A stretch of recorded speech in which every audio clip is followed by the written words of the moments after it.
This is a Miami Sports Music Podcast Network production. This is the #1 Miami fan morning show. Clock Blockers, let's go.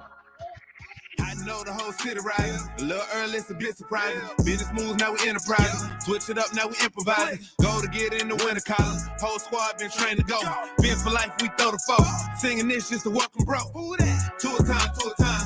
Time to grind, time Boy, what is up? Two a time. What is going on, people? How y'all doing? Well, we got a show lined up for y'all today. Lined up. So we know when to switch. What is up, ladies and gentlemen? Good morning to my family and my Fin-laws in the building. Clock Blockers, home of the #1 Miami fan morning show. How's everybody doing this morning? It is Hot Take Tuesday. I'm your host, Stephen Daniels, a.k.a. Stephen D., a.k.a. Mr. Spread Kindness, Positivity, and Love. You can follow me on all social media at Stephen D. SKPL, on Twitter, everywhere. Make sure you guys follow me on Twitter. If you're not following me on Twitter, what are you doing? No, seriously. What are you doing if you're not following me on Twitter? Go follow me, you fools. Make sure y'all do that. Go do it. Go do it now. Hey, look, you can also follow Miami Sports Music everywhere at Miami Sports Music, except on Twitter, where we are at MIA Sports Music. Make sure y'all go do that. What else I got for y'all today? Hey, on your way in, have you hit the like button? Have you hit the like button? Have you today hit the like button? Make sure y'all do that. Hit the like button this morning. Boy, hit it. If you like Jimmy Butler dropping buckets on them boys, go hit the like button. Seriously. Jimmy McBuckets. Boy, we got a lot to talk about today. It's going to be a good one today. Hot Take Tuesday. Hey, if you haven't subscribed to the channel, make sure you guys do that. When you do that, make sure you hit the bell notification and hit all notifications. That way you get notified anytime we go live. Also, hey, look, if you want to sign up to become a member today, there are plenty of seats at the table waiting for you. No, seriously, make sure you guys hit the bell subscriber channel. The link in the subscription. You knew what I'm talking about. Just sign up to become part of the family. That's right, family. Make sure you guys sign up today. Become part of the family. Join the channel to get access to perks. Become a member. All right, it's a little bit different than subscribing to the channel. But nonetheless, it's gonna be a big deal. Okay, Jimmy McBuckets. What? Boy, we got a lot to talk about. Help the channel grow by donating if you're able to. Okay, if you are able to, and you want to help the channel grow monetarily wise, look, it's a big deal. Okay, I don't care if it's $1; it goes such a long way into helping the channel grow. There's a couple of different ways you can do it. You can use the YouTube Live Super Chat or the YouTube Super Sticker. All right, if you're watching us live, you just hit the $sign below the bottom of the chat that's in the rectangle box. Just hit it, hit the $sign, and you can hit super sticker or super chat. If one of y'all want to test it out just to make sure it works, or a few of y'all, I won't be mad at y'all. Make sure y'all do that. A couple of other ways you can also donate. Remember, YouTube takes out like 46% or whatever it is. But if you donate on Cash App or PayPal, they take out less fees. But if you do it up there, we got we got MSM Podcast Network with the $sign in the middle or in front of it. Man, I am off today. Or you can use the QR code that's right on your screen. Make sure y'all do that. Okay. I also dropped the link to both of them in there. On PayPal, you can use MSM Podcast Network or use the QR code that's also right on your screen. Okay. I want to give a big shout out to our sponsors of the show, ZSM Sports. ZSM Sports, the #1 place to get your cards, jerseys, balls, and hard to find items. Make sure you follow ZSM Sports today. Go follow Zach. Zach's absolutely amazing. He's got a lot of really, really cool stuff coming up. And you know what? You can't do it without him. He's the man. Okay. Shout out to Zachary. Shout out to ZSM Sports. Also want to give a big shout out to Tail Greeter. Download the app today on your current Apple or Android device. It's good stuff, man. They are. Seriously, no, it's good stuff. Make sure you download the app today on your current Crapple or Android device today. It's good. Make sure y'all do it. No, seriously, make sure y'all do it. I'm not playing with y'all. Go do it. Do it. Do it now. Okay. Run to the chopper now. Got a big show lined up for you today. Well, we're going to talk about Jimmy McBuckets. We're going to talk about the GOAT. We're going to talk NFL draft. We're going to talk mock drafts. We're going to do our final mock drafts. It's Hot Take Tuesday. Nando Talk will be joining us momentarily. Want to remind you guys, Friday night's going to be awesome. The NFL live draft stream, rounds 2 and 3, with special live appearances from a whole bunch of people. The Phins tailgate, TD Phins Talk. Hopefully he'll be joining us. We're going to drop in live on Dougley Do-Wrong's stream for about 15 minutes. The Smoke Show, Nando Talk. We got Dolphins Wire, obviously Jason Sarney. Go Time Dolphins hopefully will be joining us from across the pond. Phins Nation from 5 Reasons Sports. The Touchdown with Doug Smith, Alex Dono from Locked On Canes. Dolphins Talk, have Michael Vila as well as Big E. Phins Take with CB83. He's already part of the fam, so he'll be hanging out with us. We got 305 Sports Babe, who was in the building last night, by the way, of Jimmy McBucket's 56-point game. And we got Doll Freaky. Talked with her for like an hour last night. We hung out on the phone, and a lot of cool stuff. She's going to be hanging out with us on Friday night. Miss Phins is going to be in the building, and Phins Talk Sports Network is going to be hanging out with us too. So they're going to be awesome. And I also just got word that Bobby is also, well, yesterday I actually got word that will be hanging out with us too. So I'm pretty excited about that. So, well, he's already part of Fin Talk Network. So yeah, we got a lot of cool people, a lot of cool stuff. It's going to be fun. It's going to be good times. Hope y'all are there for it. It's going to be good. Okay. So hope y'all are there for it Friday night.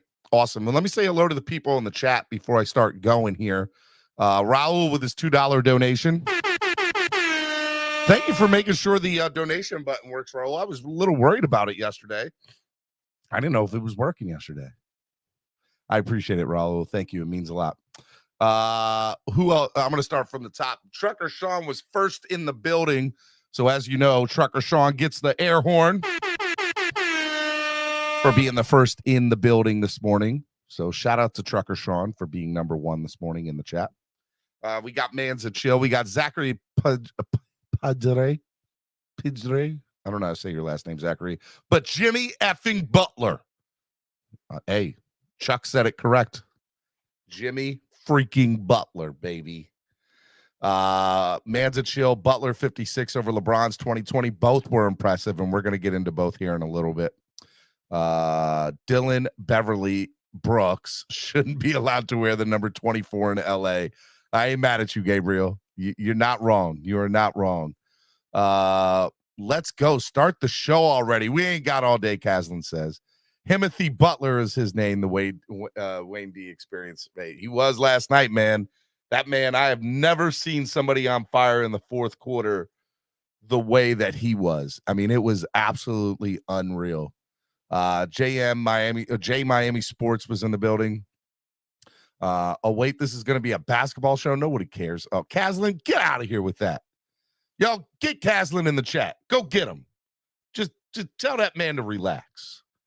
Man's a chill. I'll trade you Jimmy Butler for LeBron. No, I'm good. I appreciate it, though. LeBron all day, baby. F football for today. It should be all about the Heat. Congrats to all you Heat fans. Trucker Sean says the Butler is back. 2020 and had his age, no doubt, man. I like it, man. I got my basketball people in the building this morning. Lakers and the Heat won. I had a great night. It was awesome last night. It was absolutely awesome last night. It was basketball was so fun to watch last night. I got a wrench after my name now. Let's go. Rick Spar, part of the family. I like it, Rick. Welcome to the family, man. You've been here every morning, and now you're a member of the family. Thank you, Rick. I hope more people are just like Rick. If you want to, right in the description below, you guys can sign up to become a member today. As a matter of fact, I'll even do this. If you want to sign up and become just like Rick, who has a wrench after his name now, Now, here's the link I just posted in the chat. Make sure y'all get it. Make sure y'all do it. What else we got this morning? Okay, we got Trucker Sean Kazan. We truck drivers. We got all daggone day. Two a time. Bones says, let's go. Good morning, Bones. Andres Cesar says, good morning.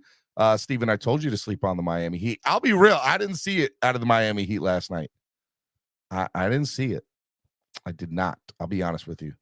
A noob says LeBron didn't score 70 last night, so now Bills fans are banned for life. Way to go, Stephen D _SKPL. Just remember, I am Stephen D SKPL. So I don't know who that _ SKPL fella is, but he's a fraud. Okay. Bills fans are banned next month, though. No Bills fans on the show next month. I'm sorry, guys. It happened. Okay. NFL is lit. 2 good games, if we're being honest. Let's see here. Pat's gang. Celtics are winning it all. Get out of here, Pat's gang. We don't care about you. We don't care about you. I really feel bad for people who are only focused on the football all year long. Thank God I'm not one of those people. Somebody call the Butler. I need some Bucks cleaned up. PJ Mack, get them. Get them. I like it. Let's see here. Nobody outside the 305 believe we could win this series. I love performing for this team, and giving night crap gets crazy on Biscayne Boulevard. 3 fire emoji 3-1 boy. Imagine Heat and Knicks win that series. My hot take, Gabriel Sosa says. I mean, it is Hot Take Tuesday. I don't know if that's a hot take. Is that smells more like a trash take, Gabriel? But you're my man. But you Knicks people, y'all up outside Madison Square Garden acting like you won the championship, let alone won the series. You're only up 3-1, and you're outside your arena like you guys won it all. Act like you've been there before, Knicks fans. Okay, just chill. God, it was sad. It was just sad that you guys were cheering that much. This is my shit. Jimmy Buckets was on fire, bro. He was saying it too. I loved it. I was here for it. Wow, the Heat are beating the Bucks team with Giannis on all painkillers. So impressive. Boy, Noob is pushing it this morning, y'all. Noob out here pushing it. Jason Tatum is better than Jimmy Butler, Greg Fontaine says. Get him. Chat, get him. Get Greg in the chat. Go get that man. Talking nonsense on the show in the chat. Just straight nonsense. Mauricio said, good morning. What else we got? Greg Fontaine says Jason Tatum's left leg is better than Jimmy Butler. Greg, buddy, pal, get him in. Everybody get him in the chat. None of that nonsense here. Ridiculousnesses.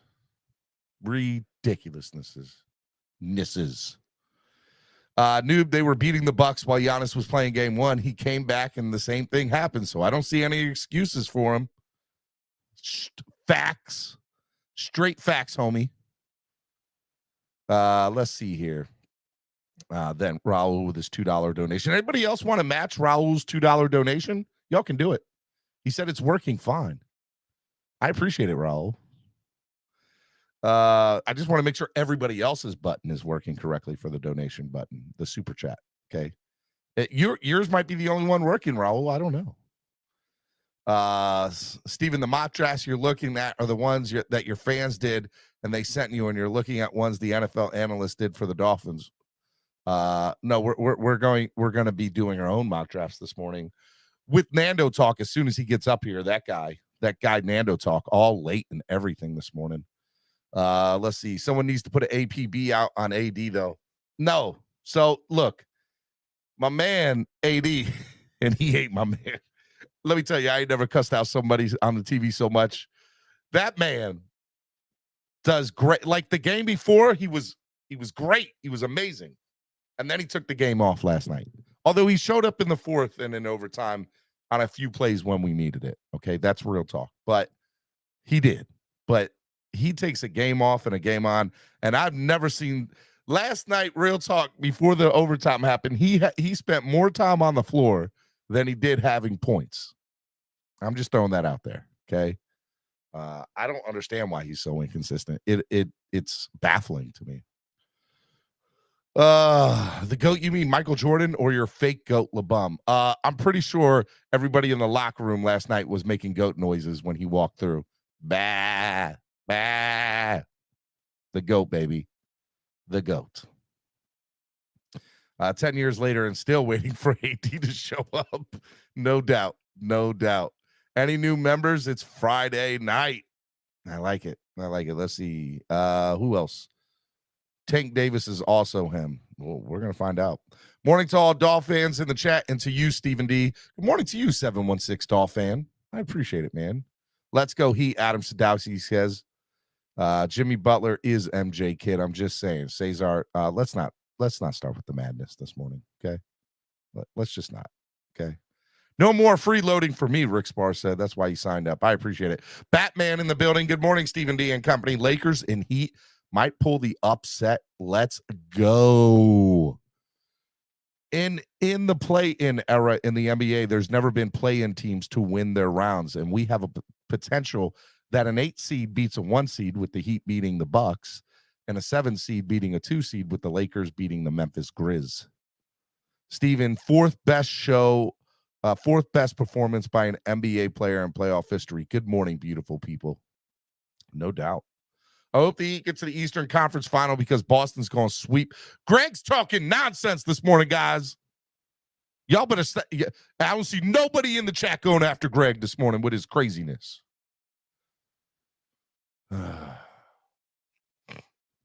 I'm here for the Knicks beating the Heat just because Alex is going to be ruthless. Both teams need to be contracted out of the league.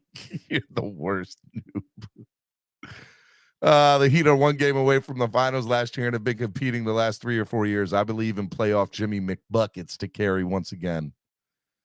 Oh, my goodness. What else? What else we got? I'm just going to scroll down a little bit further. Mark, hey, the godfather of Dolphins is in the building. Wake up, start coffee, start clock blockers, and puff, puff, give. That's not a bad way to start your morning, Mark NorCal, the godfather. The godfather. Shout out to you, my guy. King James, King James, King James, King James. Jimmy is him, but he ain't Tatum. Oh, my God. Y'all are killing me. Smash the like button, Finlaws. G-Man, the Dolphin. Oh, God, no more mock drafts. This is the last mock draft we're doing today. Last one. All right. That might be it. And let me get into the show today. Chef Zhu is in the building, y'all. He said subscribe, like, share, donate, become a member today. Your seat is waiting for you. Join the family. All right, let's get into it, shall we? Last night, 2 great basketball games in the NBA. We'll start out in Miami and South Florida. The arena was rocking last night because it was rocking. I mean, I remember the LeBron era very, very well, and I remember the Shaq D Wade era pretty well too. The championship that they won. I don't know if I've ever seen the arena rock in the way they did in the fourth quarter last night when McBuckets, Jimmy, was just hitting everything in sight. I mean, he had 39 points with like 6 minutes left and then ended the game with 56. He had an amazing first quarter and an amazing fourth quarter. And I'll be honest with you, I think it's more impressive what he did last night than anything that the LeBron era did down in South Florida. And that's real. I'm just straight up telling you all facts. And he was amazing last night. He literally put that team on his back and carried them. Y'all know I'm a LeBron fan until the day that I die. But what McBuckets did last night, what Jimmy did last night, is probably the most impressive thing Heat fans have ever seen. In a playoff game, the fourth best production of any player in a playoff game ever in the history of the NBA. In the history of the NBA. Now, listen to this. He had 56 points, 9 rebounds, 2 assists. Kevin Love, by the way, playing 22 minutes. Everybody thought he was only going to play a couple of minutes when he came. That's all right. Understand what I'm telling you.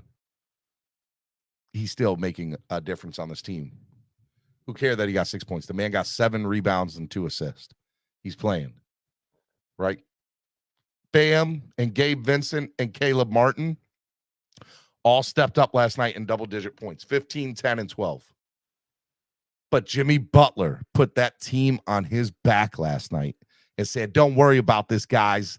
I got this, cuz. This is my house. And boy, did he do it. He did it. I mean, he did it. And it was impressive upon impressive.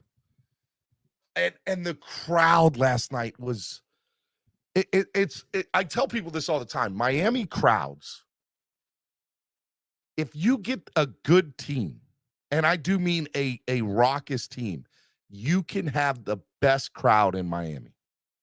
And that's in any sport. That includes Miami. We saw the World Baseball Classic. You didn't see those crowds for the Dominican Republic, Venezuela, heck, even Mexico had great crowds. And then obviously the USA, you put a good product on any court or any field in Miami, the crowd shows up. You have to put on a great product though. And that's real. And what we saw last night in Miami with the Heat, I mean, the last time I remember that arena being that crazy was the LeBron James, Dwayne Wade era. I mean, that's real. So I don't know, man. And you have to be exciting. And what Jimmy Butler did last night was super freaking exciting. If you were in the house last night, you saw NBA history. You can say that you were there for 56. You know how, like, I tell people all the time, I was there for the Miami Miracle. I was there in Baltimore for the greatest comeback in Miami Dolphins history. I don't even have to say the game, really. I can be like the Tua 6 touchdown game, the Miami Miracle. There's just some games that just have meaning. And if you say Jimmy 56, you know where you were at, you know what you were doing, you just know. That's how that game will go down. Last night in Miami is one of the most impressive games in NFL history. I mean, in NBA history. And especially in Miami Heat lore. That's how good last night was. That's how good last night was. It was so impressive. So now Miami Heat is up 3-1 on the number 1 seed. Mind you, they're the number 1 seed. And they're up 3-1. And in the NBA, if you are up 3-1, the team that is up 3-1 wins 95% of the time in the history of the NBA. The history of the NBA, 95% of the time, the team that is up 3-1 wins. They do. And so, Miami Heat look like they're about to kick out the number 1 seed. They lost a play-in game. I was up here. We were saying, man, I don't know. This team, I don't know how they can beat. I don't know how they can beat Milwaukee. I don't know how they can beat Giannis. There's just no way. There's just no way that team can compete. They lost a play-in game and had to play for the 8th seed. There's just no way. Boy, was I wrong. And by the way, Jimmy Butler shows up totally differently in the playoffs. I got Nando talk in the back. He's about to get up here as soon as he turns his camera on. We're going to have a great conversation. It's that good. Like, that's how good Jimmy Butler's performance was last night. It is unfreaking real. It is. And then last night in the post game, by the way, is it not crazy that the Heat have had Eric Spoelstra as their head coach for 15 years? 15 years he's been the head coach there. And by the way, he's like the 7th winningest NBA coach in the history of the NBA. Hall of Fame coach at this point, right? Hall of Fame coach. But he's so clutch. And Spoelstra was saying that last night in the postgame. He's like, yep, can't do it without him. And I'll be honest with you, when Victor Oladipo went down in the last game, I was like, I don't know how the hell the Dolphins are going to win.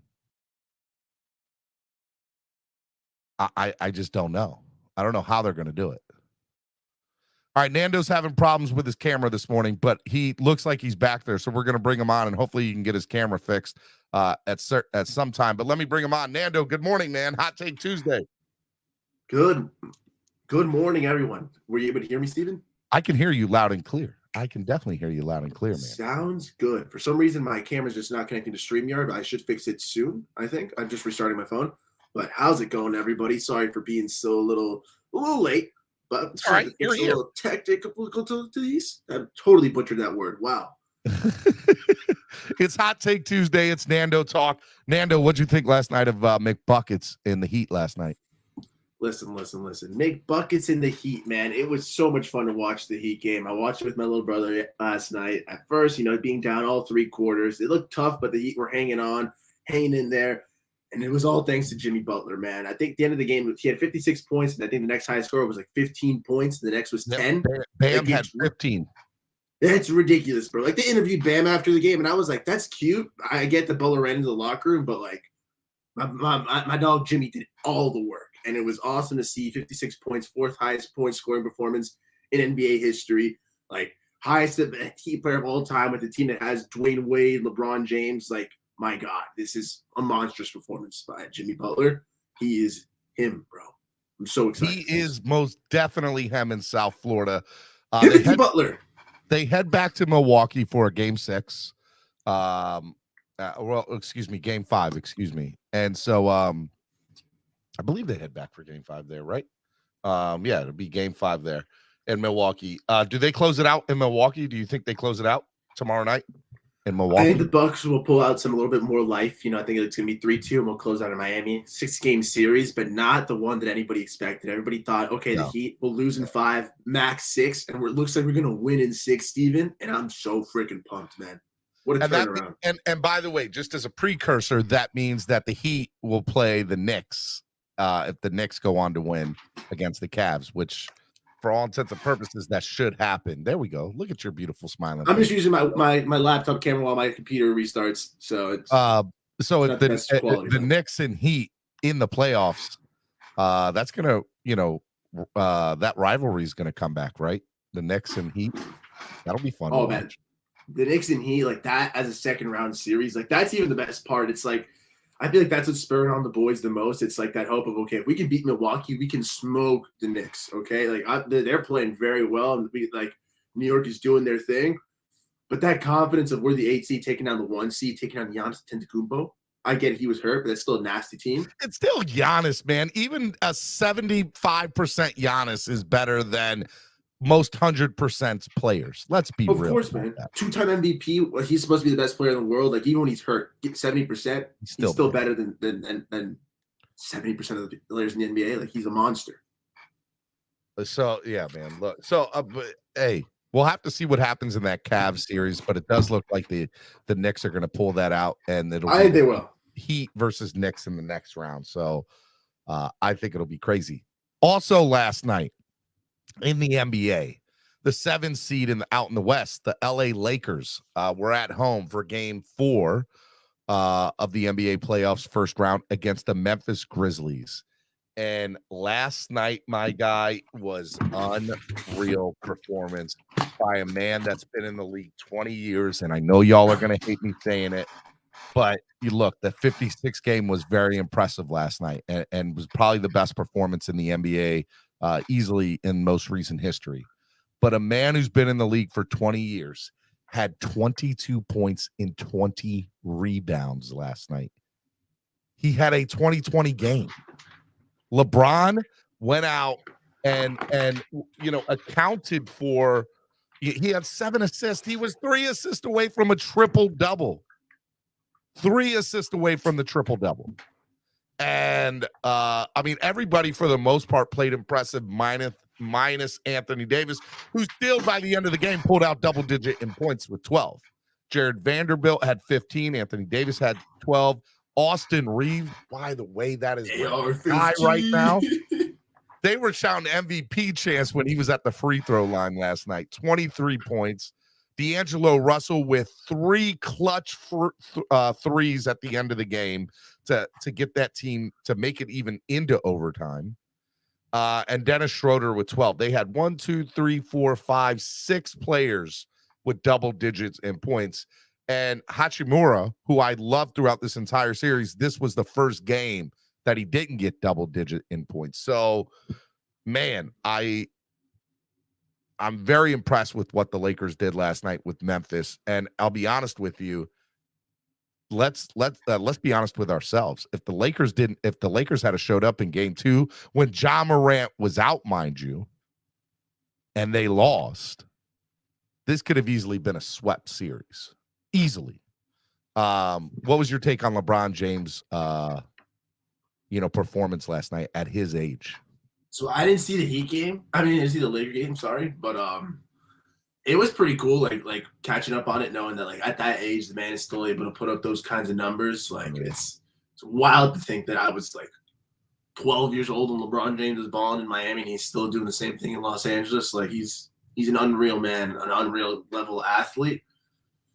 My God, like whatever side you fall on the LeBron debate, like you gotta just admit that what he's doing at his age is impressive, crazy, bro. Last night, so I watched Inside the. I loved. By the way, TNT's coverage is 10 times better than anything ESPN puts on for NBA coverage. Okay, and I love Kenny, Chuck, Ernie, and Chuck and Shaq. And last night I'm watching post game, and I'm watching Inside the NBA. And Kenny Smith is sitting there, and they're discussing the Lakers' performance, and they're discussing LeBron. And Kenny goes, look, man. He goes, think about everybody that's on that court last night in the Memphis Lakers game. And the best player was the oldest player on the court. And he's still better than probably 90 to 95% of the entire league at his age. There's a saying that when you get older, your body deteriorates. And let me just throw this out there. I'm watching the game last night with my wife, and I go, he's not the same LeBron that he was 5 years ago. And he's still better than most of the NBA, and he was the best player on the court last night. I think in any unreal sport, to me. It's unreal what we're winning. Sport, it's always cool, man, seeing an extreme athlete start transitioning from super athletic to just craftier, smarter, just savvier in their sport, knowing little nuances. Whether in the NFL it's speed receivers becoming crafty route runners, or like in the NBA it's a guy like LeBron James learning how to become this crazy distributor. And he's still super athletic, man, but he's the all-time leading scorer and is the best passer on the court. It's crazy to see, man. Like I don't know, the growth of LeBron. Let me say this again, Nando. He is the NBA's all-time leading scorer and is the best distributor. He's the best passer. He's arguably the best passer the game's ever seen. It's more about his age at this point than necessarily the feats he's pulling off. It's just pretty cool. And that is right, and that is, and then the last part from an NBA perspective, you have the Heat doing what they did last night, and by the way, Jimmy Butler, crazy league, right? Crazy game. Crazy. We have an 8 seed beating a 1 seed and a 7 seed beating the 2. Does that tell you that there's more competitiveness throughout the entirety of the NBA? What does that tell you when you have low seeds beating high seeds You know, Makes in for fun both sides of playoffs, the man. conferences. Makes for fun playoffs. I think hockey's experiencing something pretty similar as well. They've had some cool back and forth in their series. In the NBA, like it just shows that like there's a little bit more parity than thought, which is why people are like, why are you even bothering with the playing games, the 8 seeds, the 7 seeds, the 9 seeds, whatever it is, whoever comes into the end of the NBA, they're good teams, bro. They're good teams in the NBA. Like you can pull it together in the playoffs. Everything becomes the slate is wiped clean, and you're just ready to go, man. It's gives for a fun NBA playoffs, and I'm excited for round 2, man. Round 1 is this crazy. Round 2 is going to be insane. Round 2 is going to be fire. I'm looking forward to it. I can't wait to see a Knicks Miami Heat round 2. I will say this out loud. It looks like I was wrong about the Knicks. Alex, if you're listening, I definitely thought they wouldn't get out of the first round with the Cavs after that first game. I thought the Cavs were going to dominate, and that didn't happen. So, look, it'll be interesting. But by the way, there's even one more thing. So all the games in the NBA are either 3-1. There's one game series that's over. Obviously, the Philadelphia series against the Brooklyn Nets is over 4-0. But there's one series that's tied 2-2, and that's the Sacramento Kings and Golden State Warriors, who are the defending NBA champions. The defending NBA champions in the Sacramento Kings series, out of all the series we've discussed, is probably the most exciting one. And it goes back to Sacramento tonight, I believe. They're back in Sacramento. I've said this all first round. Even if you do not like basketball, if you want to see just a crazy, raucous atmosphere in sports, go watch the Sacramento Kings home game against the Golden State Warriors tonight on TV.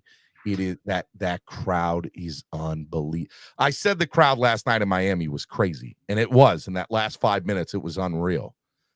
But put that crowd and times it by every minute in the game, and you got Sacramento. And that is Sacramento for every minute of the game.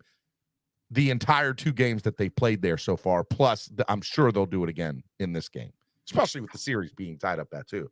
What do you think will happen there? Do you think the Kings can beat the Golden State Warriors with Steph and Klay Thompson? So my buddy Tommy's actually a big Kings fan. Shout out you if you ever listen.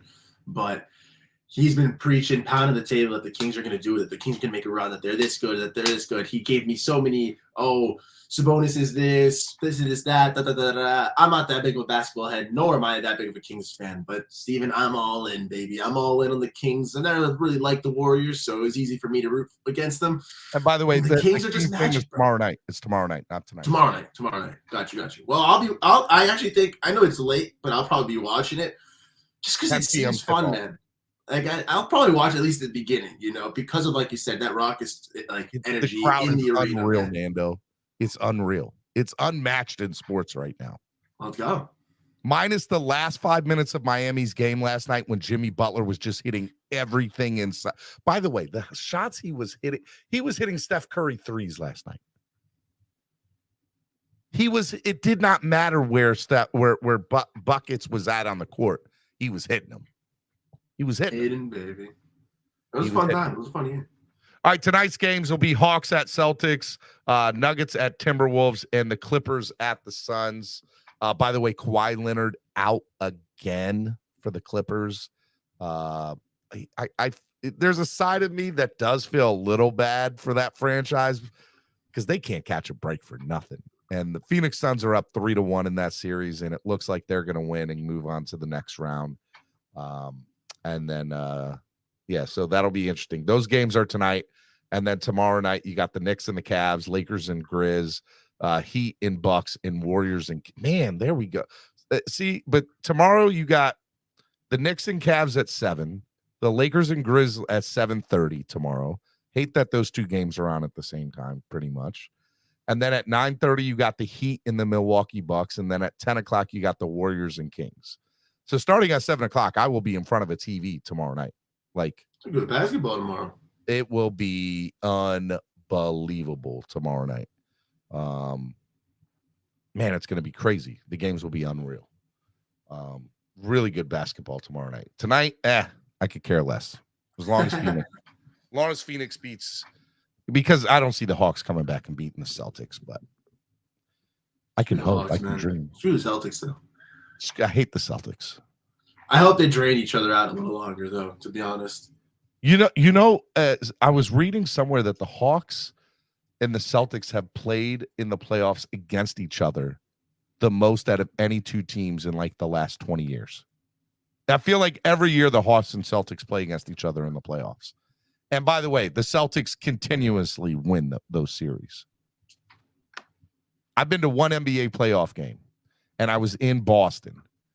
And I went to a Major League Baseball game and an NBA playoff game in the same day. Which, by the way, now that I think about it, I've done an NFL game and a Major League Baseball playoff game in the same day, and I've also done a Major League game and an NBA playoff game in the same day. I've done some pretty cool stuff back in my day. That's a little too for Steven right there. I know, man. I saw the Orioles were playing the Red Sox in this was when Chris Davis was still with the Orioles. And it was the 19-inning game that Sunday. Game went 19 innings, and Chris Davis ended up pitching in that game. And we had to leave in like the 11th or 12th inning because we had to get to the other side of the city to go see the Celtics. We had tickets to the Celtics Atlanta Hawks game for the playoffs. And we found these tickets for like $100 a pop, and they were like in the club level. And they had like these recliner seats with TVs in them, and they had an all-you-can-eat buffet bar too. It was dope. They were great seats for $100. It was the first round of the playoffs, and I'm like, "How the hell are these tickets that cheap for a playoff game for the Celtics?" And the guy was like, "Because Celtics fans don't care about first-round matchups." I was like, act like we've been here before." Okay, I got you. And I wore my LeBron James gear, my Miami Heat LeBron James gear, decked out in Boston for a Heat Celtics series.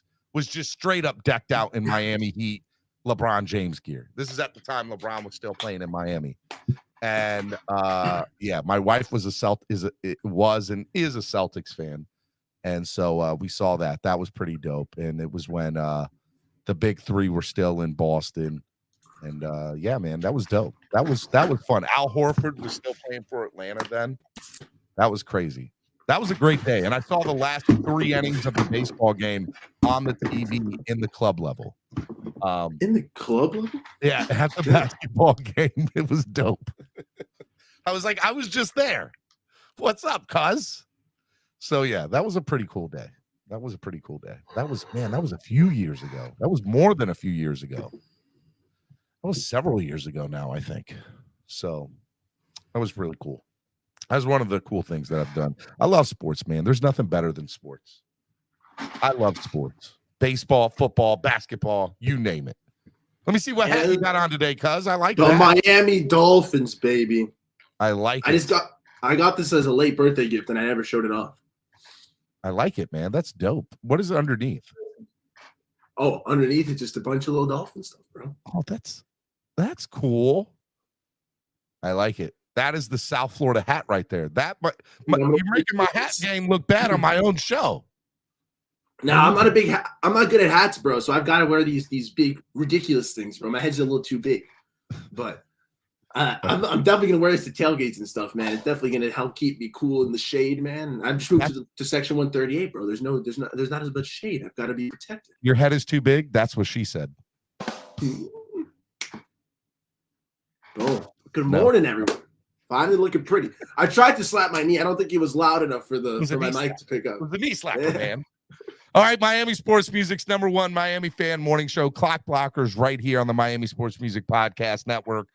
We are a sports morning show predicated to the Miami Dolphins. We love the Miami Dolphins. We're going to get into that in a minute. We're going to do some mock draft stuff again, Nando. We're going to do the final mock draft stuff. We're going to talk about how Friday is going to go. Are you excited for Friday, by the way? Friday night's going to be awesome, man. Did you see everybody we got coming on?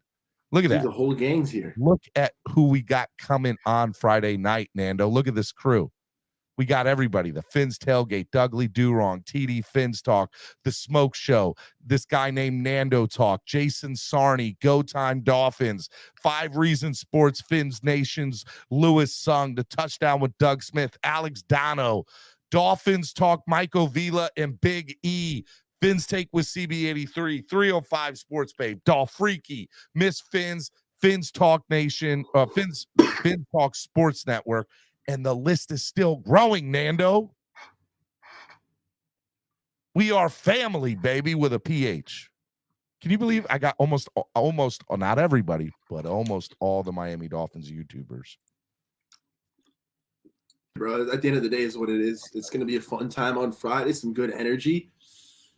And just watching this draft, man, that pick 51 is going to be beautiful. It's going to be like our first rounder, so the energy will be high. Yep. I know we said that last year, but that was the third rounder, man. It's not the same as a second rounder, especially in a draft like this, where the top end talent really isn't there in the draft. It's more of a deeper class. You know what I'm saying? So I'm loving the second round pick right now. Let's go. Noob says minus Alex Downo. That's a pretty mid show, Steven. Nando is in his own bracket. Well, hopefully it's especially good bracket, not especially mid bracket. Whatever, Noob. All right, man. We got to talk about it. I was a little pissed off. By the way, yesterday was cool. Again, we had Dalvin Cook's agent on yesterday. If you missed yesterday's I caught up. Go back and look at yesterday's show, especially the last 45 minutes. We had Dalvin Cook's agent on for like the last 30, 45 minutes of the show. So go back and check out that show if you missed it. I meant to tell you, you should timestamp it so people could just like boop, click the button, and then they're there. It was a lot of fun yesterday. We enjoyed it. But I was thinking it was going to get some traction on social media, and then like 3 hours later, the stupid New York Jets pulled off the trade finally. I was like, really? We've been waiting for weeks for this stupid trade. You guys do this on the day that I have Dalvin Cook's agent on? I was so mad. So mad at Aaron Rodgers in the news yesterday. Let's talk about the trade that went down. It went down yesterday. Let's kind of talk about it. Aaron Rodgers heading to the New York Jets. Would you say that the Jets got fleeced in this trade? Because if I'm correct, they're switching first round draft picks this year. They're getting a second this year, if I'm correct. Mm-hmm. They're and a conditional first round next year. And there might be one other draft pick involved in there. I think it's a second unless it's like becomes a first. But it's like Rodgers plays 65% of the games, which he's supposed Correct. That's to. the conditional for it to become a second to a first, right? That's like, and I see Jets fans parading saying it's going to be like basically 2 second rounders. Like, dude, Rodgers is going to play more than 65% of the games. So the Jets should hope so, or they did get fleeced. If Rodgers plays like 10, 12 games, the heck is going on there in New York? And I think it's like an extra fifth rounder. Steven, is that what you said? Green Bay has the 13th pick or 15th pick, and the Jets have the 13th. So they're switching first round picks this year. I think the Jets got fleeced, man. That's my personal opinion to it, because and I really think when it's all said and done, and I'm not just trying to be a hater. I mean, I think they lose this in this situation. There's no. Exactly. That's the key words, even the situation they lose, man. Because if you look at the trade, it's an okay trade for what you're getting in Aaron Rodgers. But what Aaron Rodgers are you getting? Are you getting an Aaron Rodgers that was 95% retired 7 weeks ago? How committed of a Rodgers are you getting? And it's a Rodgers that, it's for all intents and purposes, it's going to be like when the Brady move made. You need Super Bowl or bust, except Rodgers isn't Brady. He's not as driven, clearly. He's literally was on the verge of retirement. He had to have a darkness retreat for 4 days to see if he even wanted or could keep playing football, play for the Packers, play for the Jets. Like, he's not in there, bro. Like, if they win a Super Bowl, then sure, they didn't get fleeced. Fall any short of that, and that you got robbed on a 1-year rental, man. Honestly. Green Bay gets the number 13 pick, the number 42 pick number 207, and a 2024 conditional second round pick that becomes a first if he plays 65% of the snaps next year. The New York Jets get Aaron Rodgers, the number 15 pick, because they just swapped first rounders, and pick 170 in this year's draft. So Green Bay got 2 picks higher for this year. They got a second rounder. I'm assuming a fifth rounder at pick 207. So they got a second rounder, a fifth rounder, and a second rounder that becomes a first if he plays 65% of the snaps. So for I'm not afraid. For a quarterback that was 95% retired, I say Green Bay won in this situation. I think they won because they're playing for the future. They already have Jordan Love, so that's a dub for them. Like, you can't start two quarterbacks, so boom, they move on from Rodgers. They get an upgrade, and they still have their QB plan for the future, I guess. So we'll see how it goes. At the end of the day, I'm not afraid of the Jets. Nabigan Sue said it best. Even if you add Aaron Rodgers, that team is not a Super Bowl contender. And if I'm thinking that the Dolphins are, then I have to put the Jets at a peg below. Okay, it's okay. Yeah, they're going to have a crazy year maybe for Garrett Wilson. Breece Hall's recovering from his injury. Alan Lazard is whatever to me. He wasn't doing anything for Aaron Rodgers in Green Bay. I'm not going to think he's going to do anything for them in New York. At the end of the day, I'm not afraid. Aaron Rodgers has a 5-6 record against Vic Fangio-led defenses. This is one hell of a Vic Fangio-led defense that we're going to be building. Granted, it's on paper, guys. Let's not be afraid, okay? We can talk about it. We cannot talk about it. I think that the Jets are still going to be very good. I think they're going to be competitive. I think that competition brings out the best in people. I don't think the Dolphins are going to be complacent. We're going to have a couple of tough divisional games this year, but it'll be good to see where the Dolphins stack up. It's a schedule that was already hard. Just got a bit harder. Am I going to be afraid? No. Am I going to be shaking in me boots, Mr. Steven? No, bro. We're good to go, man. I'm ready to rock. Now let's play the other side of the coin. What do the Jets get out of this, right? The Jets get a former winning quarterback. They get a former MVP, a couple-time MVPs, by the way, who's only a couple of years removed from his MVP.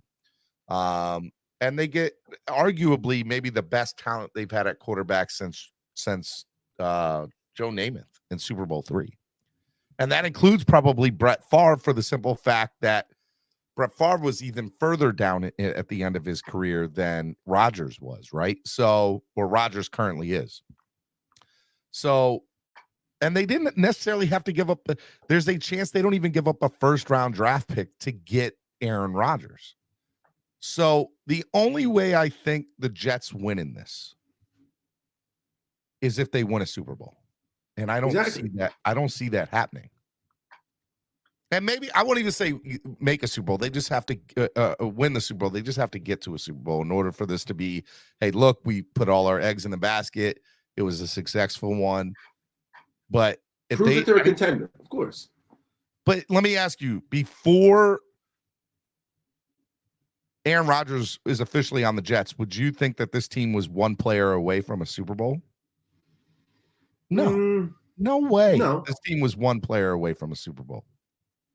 I think they'd probably be – I still thought they were a year away. You know, like, they've got some good young talent on the Jets. Like, if I'm taking off the little homer hat for a second, like, yeah, man, like, the Jets have some good players. I really like Garrett Wilson. I really hope that Breece Hall, from a player perspective, comes back from his ACL injury and goes banging.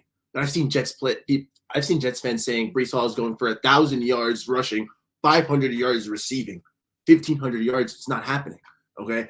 See people saying that Garrett Wilson might break records, that he might be having this tear of a season. Okay, no. Like, I think that the Jets are going to be good, man. I think the Jets are going to have a nice season. I don't think they'll make the Super Bowl, but I still think they're going to make some noise. I think they're going to split with the Bills. Hopefully the Dolphins still pull a 2-0 on them, but if we split with the Jets, they've gotten a lot better. I just don't think that I'm afraid of them. I don't think that I'm going in there saying, oh, no, the Dolphins are now the third best team in the division. I still think we can push to be AFC East kings, bro. It's just we're going to have to be sharp and all on our toes the entire season, and I'm okay with that. I want the Dolphins to be on point the entire year. I'm tired of the last 2-3 years us having stretches of hot and cold. No more, man. Let's tear it up, Steve. That's all I'm saying. So let's look at the entirety of the AFC East right now, Nando. The best division in football. Best division in football, right? Without a doubt. Belichick's going to make some moves still, man. That team is not done, okay? Especially with their draft, especially little savvy veteran moves or whatever trades. Like, the Patriots aren't done making moves either. The Jets are getting better. The Bills, well, screw the Bills.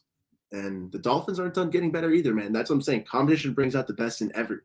We're all going to be sharp. We're going to find out very early what this Dolphins team is made of. And I love that challenge. I'm ready for it. I hope our players are too, because I don't play. Neither of us do. Do you ultimately think that the signing of Aaron Rodgers jumps the Jets above the Dolphins in the AFC East? Wait, repeat the question. Sorry. Do you think that the signing of the acquiring of Aaron Rodgers to the Jets makes them a better team than the Dolphins in the AFC East, and because right now Vegas has them finishing above us? On paper, you could see as the Dolphins were adding a bunch of pieces that we were missing last season, so we have to hope they gel, whereas the Jets just have to hope that their QB gels. So I guess the latest AFC East betting lines, according to DraftKings Sportsbook, has Buffalo at plus 135, the Jets at plus 200, and the Dolphins at plus 360, and then the Patriots all the way back at plus 800, right? And I think somebody said the Jets started out at plus 3,500 in more sports books and as high as 2,500 in others. Jumping to 1,400 off the announcement is a substantial move from Vegas. I wouldn't touch the Jets line. Does he make that big of a movement? I don't think so, bro. Like, if you want to talk, that's Vegas right there, bro. Just saying, like, hey, man, that's a rat line right there. Bite the cheese, New York Jets fans. I know how excited you guys are. Come through ski and bet on you guys winning the division. Okay, and they're just gonna lose their money. Do I think they're gonna be good? Yeah, I think the Jets will finish second in the division, and the Dolphins are still gonna finish first. Let's go. Screw the Bills, bro. Screw the Bills. Exactly, Mark. No, exactly, Mark. The Jets have a much easier schedule than the Dolphins, and the Dolphins are better than the Bills. So the Jets will be second, the Dolphins will be first, and the Bills will be third. And Josh Allen will be left wondering what happened. And Stephon Diggs will say, "Get me out of here. Second year in a row. I'm done. I'm done with this terrible city, this ugly little wasteland, miserable frozen tundra. Get me out of here. Send me to Dallas." Okay. The Jets will finish second. Aaron Rodgers will beat up on the Bills. He's going to 2-0 them. Okay. We'll split 1-1. All right, New York. I see you. I respect you. You'll go second. We'll go first. And the Bills will be wondering, what happened? What happened? And Josh Allen will continue to laugh at you. Stephon Diggs will laugh at you as well and see his way to Dallas. Sorry. Hey, that's a hot take for Hot Take Tuesday, cuz. That's a hot take, Nando. So Hot Take Tuesday with Nando says that the Dolphins will finish first in the AFC East, and the Jets will finish second, but it'll be behind the Dolphins finishing first, and that Buffalo will drop all the way to third. I like it. Sorry, Buff. We've all gotten better, man. If I'm honest with myself, I understand how I am downplaying. I can admit that my wording sounds like I'm downplaying. I'm not trying to be. How important the role of quarterback is, right? And I understand that the Dolphins, when it's all said and done, the Jets, when it's all said and done, did upgrade their position significantly at quarterback, right? And it makes a big difference. A quarterback can be a 2 to 4 game swing depending on how good your quarterback is. And they have been absolutely atrocious in years past. Now, I will also say this. I think that the Miami Dolphins, Nando, I think that the New York Jets, and I like Robert Saleh. I've said as much on my screen. I said, hey, I respect him. I think he's a great coach. But to your point, we all saw the decrease in level of playing ability for Aaron Rodgers from 2 years ago to last year. There was a decrease. He hasn't done anything with Green Bay since 2011. Yep. 10? And we're talking about a Green Bay team that, yes, they make the playoffs. But do they get anywhere normally when they make the playoffs? No. I loved Rodgers, man. But watching him get crushed by San Francisco year after year made me realize this guy's just not going to win another ring. Correct. So if I'm honest with myself, I think the Jets are a much better team today than they were 24 hours ago. But I don't think that they were one player away. I understand that it was a quarterback. And everybody in there, and I don't think that Aaron Rodgers moves the needle, should not move the needle that much. People are taking it off of what he's done in the past, and it's great. I understand it, but let's be real.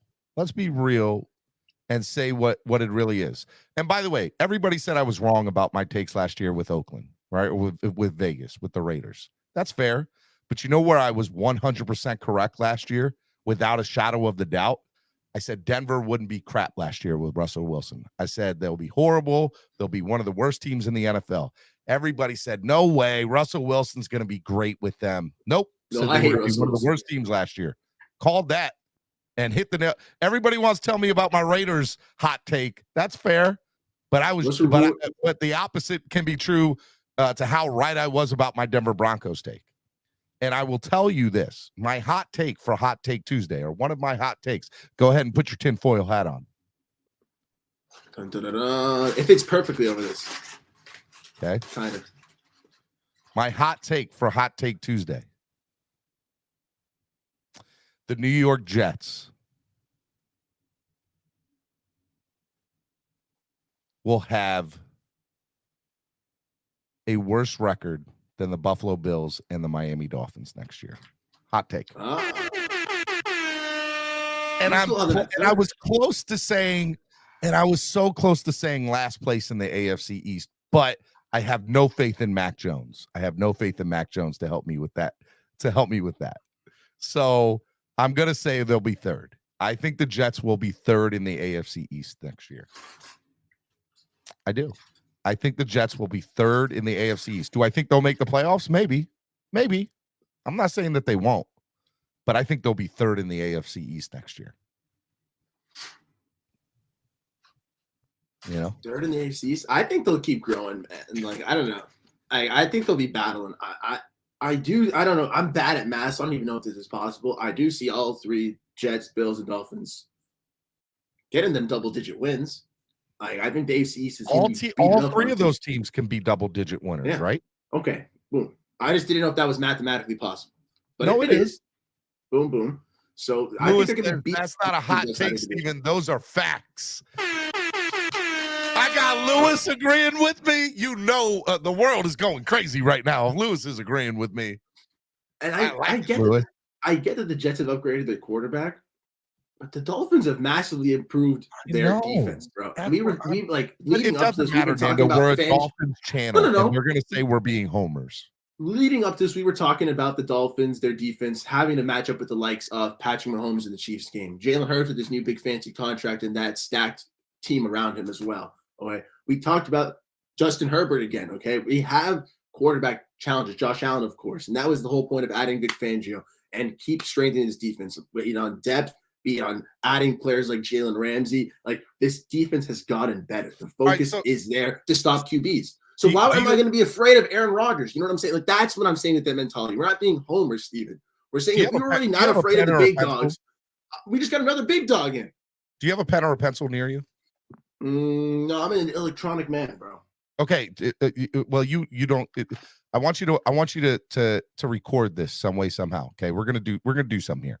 We're gonna take all four AFC East teams, and we're gonna grade each. We're gonna grade some stuff, and we're gonna see what those grades turn out to be. I just put notes. Okay. Let me know when you're ready. Put Jets, Bills, Dolphins, Patriots, and then do offense, special teams, defense, quarterback. Oh, we're doing a chart? Yep, we're gonna do a chart. We're gonna play this out. That's what we're gonna do. I do have paper. Let me see if I have a pen. You're a school student. You better have some paper and a pen. I'm gonna Sharpie. There we go. That works. Jets, Dolphins, Bills, Patriots. And then the categories that we're gonna do are offense, defense, special teams, quarterback, and wide receivers, running backs,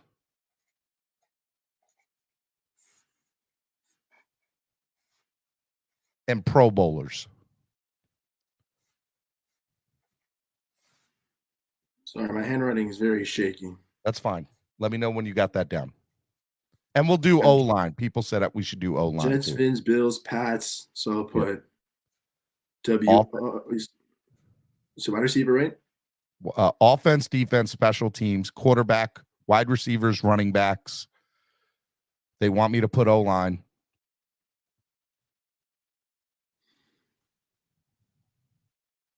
We're going to break this thing down into its simplest form.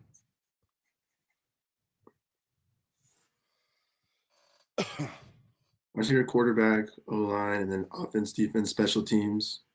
Yep. And you put wide receivers, running backs. And then Pro Bowlers. I had Pro Bowlers too as a category.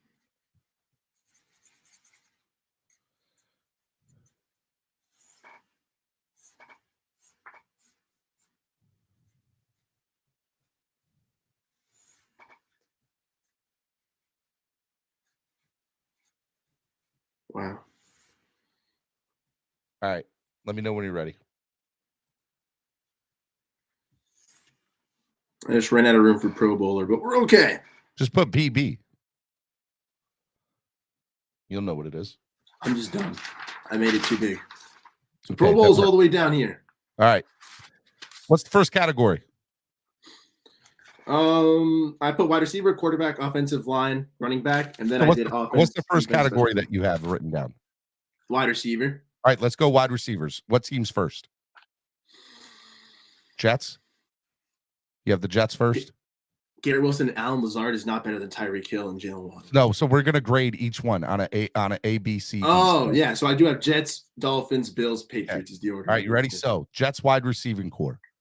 What do you grade the Jets wide receiving core at currently as is? Should we do a number grade or a letter grade? You want to do numbers because that'll be easier to calculate, and then we could just put up the accumulative total, and that way we'll get. Okay, we'll do number 1 through 10. We'll do number 1 through 10. You ready? Yes. 1 through 10, Jets wide receiving core. I'm going to put it at a 5. A 5. Yep. Why? Because I don't think they have I like Garrett Wilson. Don't get it twisted. I know he was offensive player of the year, but he was only offensive player of the year because Breece Hall went down, right? So, I mean, I think they're a 5 personally. Steven, what do you have them as? I'm gonna run back and get another colored marker. That way we can keep our scores different because I'm not gonna be able to differentiate. Like it. Go run. And in the chat, you guys can tell me what you all think. All right, David's got it at a 3. Giovanni says 6. David says 3 out of 10. Manza says 7. Stephen D would never come out of his safe space on this show and debate a sports. You're Derek as myself. He knows he couldn't handle that smoke. Whatever, Amicus. Lewis says 5. Okay. Flip side. So, all right. So, wide receivers, what do you have them as?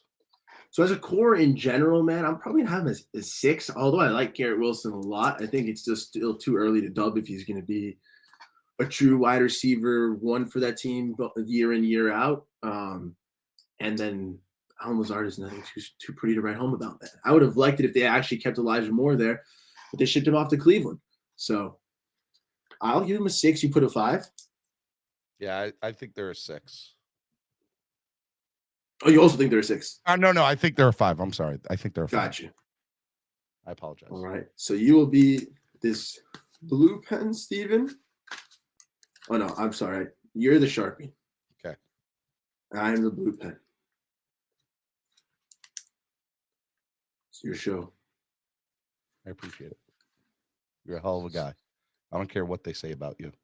By the way, their wide receiving core is Alan Lazard, McCole Hardman, Garrett Wilson, Corey Davis, Denzel Mims, Deontay Spencer. I mean, yes, they brought in McCole Hardman from Kansas City.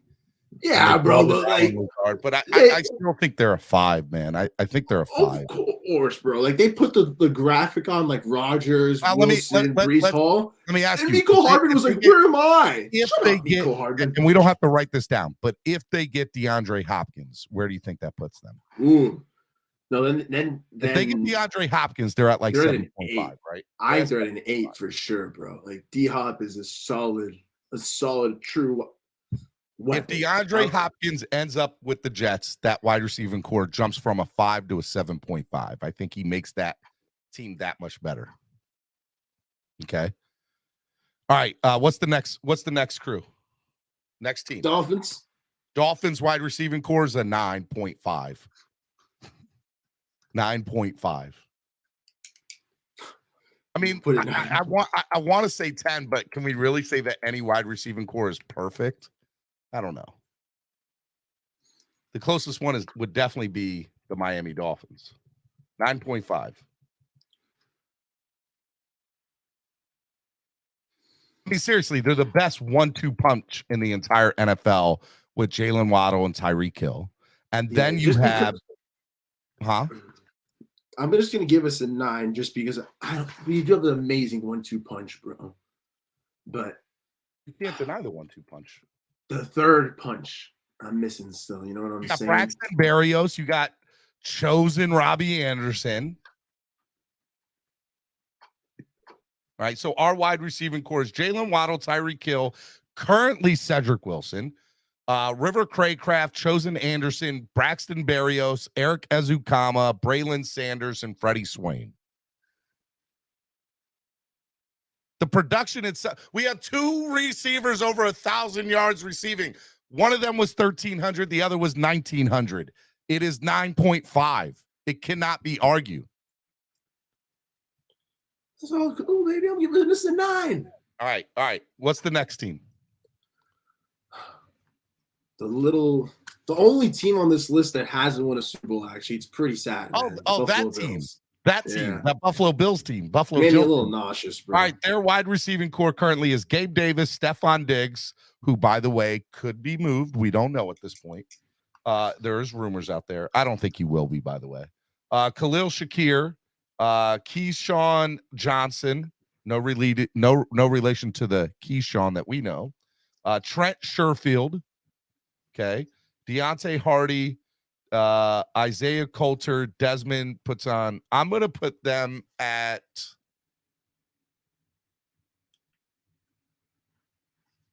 I'm going to say that they're a 6.5 or a 7. Because you can't deny Stephon Diggs, right? Stephon Diggs is legit. But what do they have after? He's a monster. He's a monster, right? But I don't know what they have after him. I'm going to say 7. They have that second-year player, I think. But I don't like what they have after Stephon. If Stephon were to go down, they'd have nothing. You went 7? Because of Stephon, I'm going to say 7.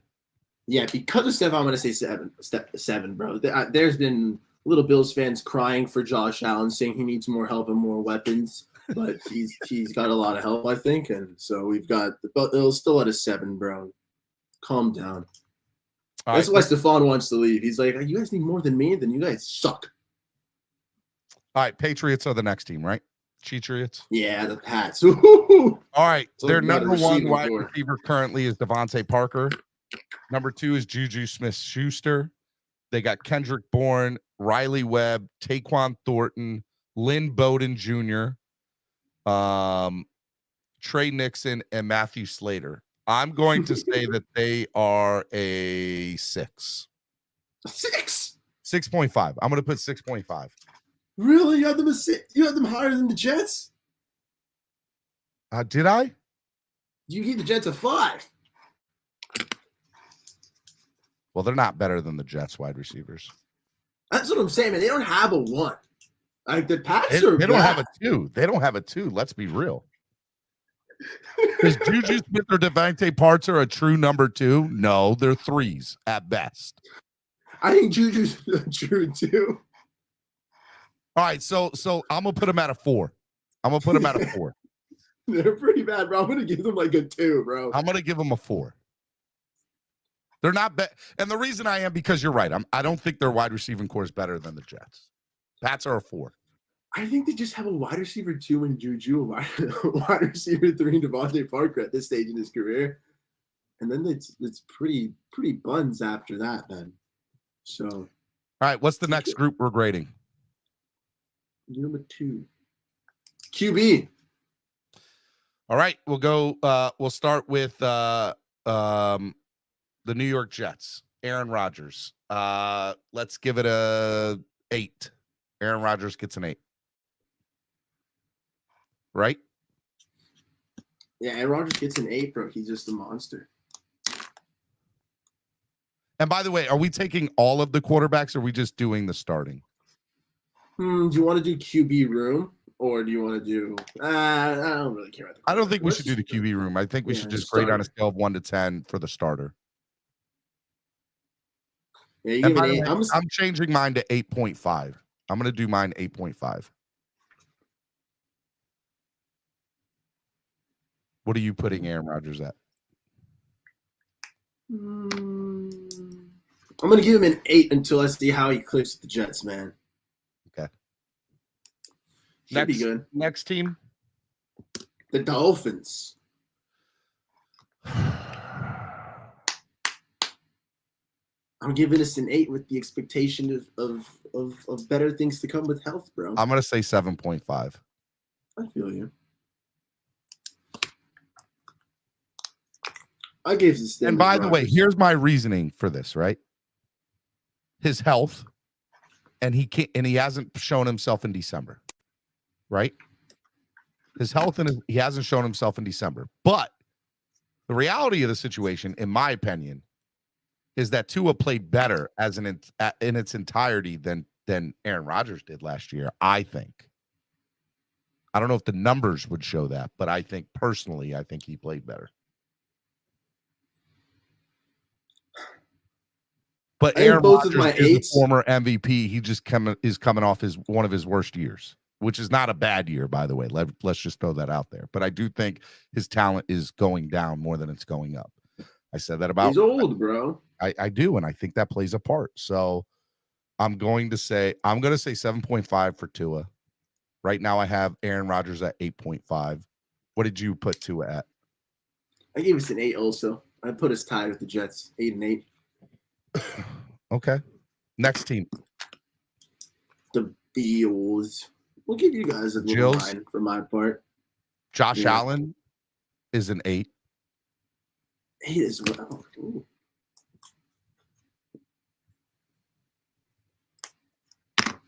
I'll be gracious. What are you putting him as? I gave him a 9. Really? He's supposed to be the top dog in the division, man. Like, until I'm also doing this kind of like as a grade, like comparatively. Do you think Josh Allen is currently better than Aaron Rodgers? Yeah. Yeah. Josh Allen's good, bro. Like, he has a high propensity for turnover sometimes when he starts doing the most. But at the end of the day, like Josh Allen, it's also like I project young players to continue to get better. Old players at some point. Sorry, I don't see Josh Allen as better than Aaron Rodgers. I don't. The cliff has to come. Father Time eventually swoops in, bro. I think by the way, this is right now where we see them, right? This isn't their past accomplishments. This is where do we see this player right now currently on their roster, right? And in the division.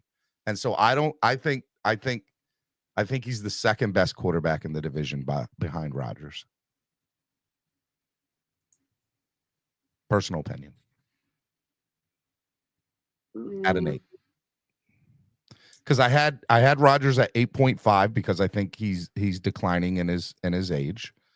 He probably would be a 9.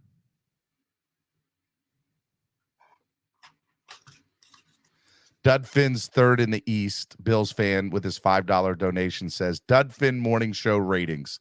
Cup of Colors, the number 1 morning show. Phins is the number 2. That guy with 38 subscribers is number 3, and then Clock Blockers is the number 4 best morning show. How many of them did you just donate $5 to? Thank you for your donation, though. We appreciate He has donated more than any other Dolphin fan today. I'll say that.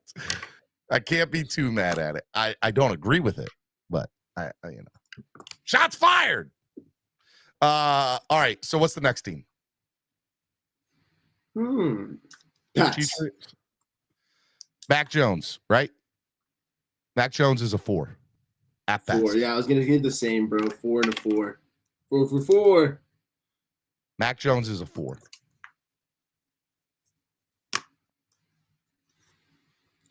All right. So what did we do that, by the way? What was the final scores of the quarterback there? I gave it 8 to the Jets. You gave an 8.5. You gave a 7.5 to Tua. I gave an 8. I gave the Bills a 9. You gave them an 8, and we both gave the Pats a 4. Okay. All right. I just think if they were that interchangeable with Bailey Zappi, bro, I think sucks. Yep. You got a problem. I agree with you 110%. Let's go to the next group. What's the next thing we're grading? O-line. O-line. Okay, what's first team? Jets. Jets offensive line looks like this year. Mekhi Benton, Lincoln Tomlinson, Connor McGovern, Elijah Vera Tucker, Max Mitchell. And They're then pretty solid O-line, man. Yeah, it's decent. That's for sure. Their only problem was health, I think, last year. They had a bunch of guys go down. Like AVG went down pretty early. Man, where do I put the Jets offensive line at? Look, their running backs did pretty good, right? So I would probably say them and the Bills probably have the best offensive line in the division. I don't know who's better though.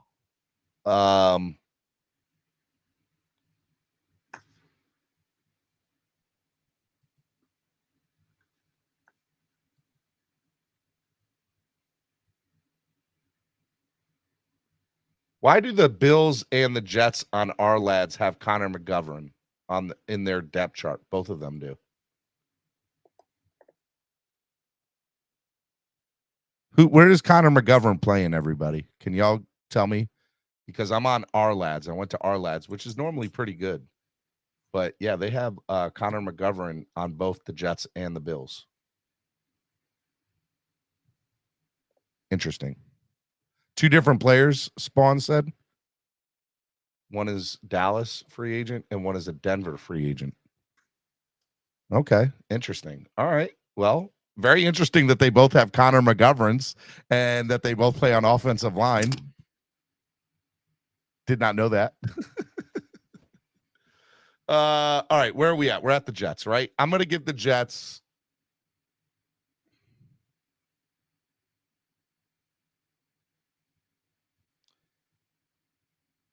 O-line. I'm going to give it an 8. An Ocho? Yeah, I was debating who to give the 8 and who to give the 7.52 for the Bills, but I might have to go 8, 8.5. I don't know. I think it's like a half-point difference, but I do agree that they're the best 2 in the division.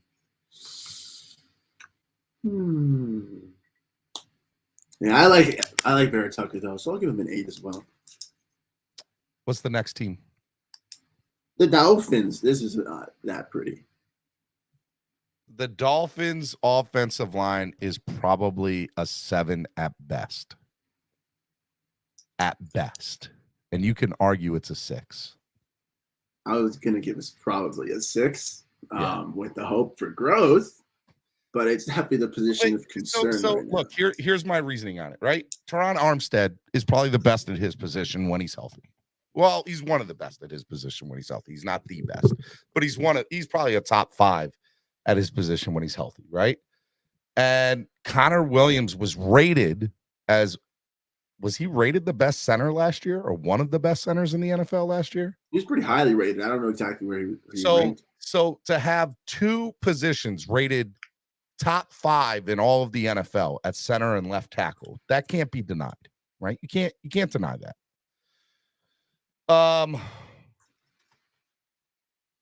Everywhere else is where it comes into play.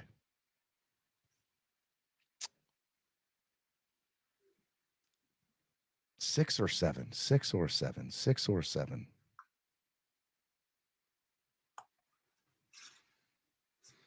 I'm going to go 6.5. I'm going to go 6.5. I'm going to do it down the middle. 6.5 for me.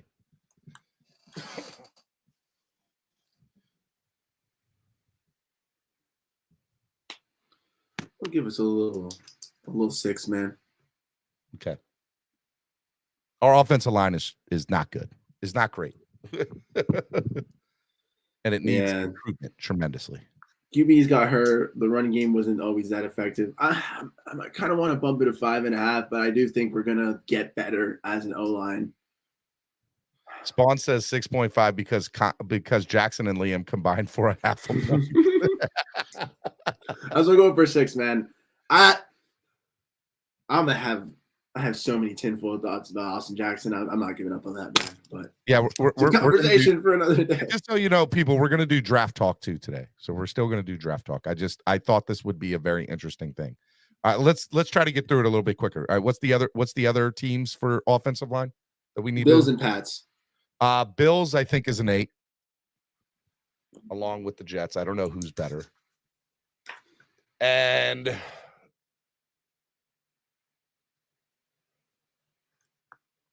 offensive line for the Patriots is probably a 7. Maybe even a 7.5. I'm going to say 7.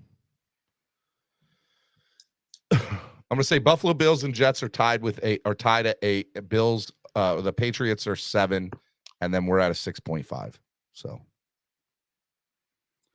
yeah, I gave the Jets an 8, Dolphins a 6, Bills a 7.5. So we have the worst offensive line in the division. Yeah, we have the worst one. Without a doubt. It's not even argued. Yeah. JR Black says New England was top 4 offensive line in the NFL last year. I know, but I mean, look, here's the problem with, and maybe why I'm being biased towards them, because the quarterback that they have was horrible, right? And they didn't have much of a running game last year either. So it's tough for me to grade that it was a great offensive line when obviously everything else was like that. So I'm gonna say 7, just because I can't justify giving them an 8 along with the Jets and the Bills when their team is just bad anyway. So I'm gonna say the Pats are at a 7. Okay. All right. What's the next position group or next thing that we're grading? By the way, JR, what did JR Black say? Jets rank was 29, Phins 21, New England's 4, Bills 25 in 2022. I mean, that's fine. I'm telling you what we think. I know the Jets got banged up, man. Is their problem? It's unfortunate when these players. Jets had a lot of injuries last year, but I think their offensive line, as is of this moment, is way better than ours. I would take the Jets offensive line over ours. Raise your hand if you would take the Jets offensive line over the Dolphins. I'll never take anyone over my Miami Dolphins, bro. The Jets offensive line over the Dolphins offensive O-line. Don't kid yourself. Okay. I have to kid myself. I have to believe that even though they just gave them the lowest grade out of everyone on this freaking chart, that somehow they're gonna pull it around, man. Dude, I'm definitely going Jets offensive line over our offensive line twice on Sunday. All right, what's the next group? RB. Running backs. What's first team? Jets running backs this year look like Breece Hall, Michael Carter's nice. Davion Knight, Michael Carter, Ty Johnson. Davion Knight was a very good undrafted free agent, man. The Jets, they found a good player. I'm gonna say, as long as Breece Hall stays healthy, I mean, you got to give him an 8, right? And maybe and you can argue maybe even a little bit higher. Like they're really good. That whole entire room is good. I'm gonna say 8. I'm gonna give him an 8.5. I'd want to give him a 9, bro, just because of how they don't have that. But Breece Hall needs to take the step up this year for them to be. It's more of like, I'm worried he's gonna start a little slow coming off the ACL injury. Yeah. But at the same time, Michael Carter and Davion Knight are so good that I think that they can fill in a pinch if they need to. But it's definitely it's a bit of a crowded background. I want to see how they play that out there in New York. But it's got some good potential. Their running back room is good. I like it. It's pretty good. What's the next team? The Dolphins. Definitely not as good. No, I mean, look, I like Raheem Mostert when he's in there. I'm going to say this. As of right now, I probably give it a 7, maybe a 6.5. I'm going to say 7 just to be on the high side.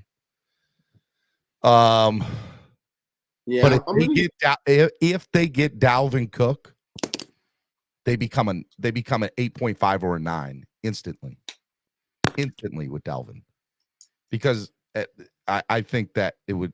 I mean, that's how big of a jump I would give it if Dalvin Cook got there. I'll give us a 6.5, bro. You know, a little above average. You know, we're not the flashiest, but we get the job done. A little. You give it up for the 6.5 of the world, bro. 4.6 yards per carry, right?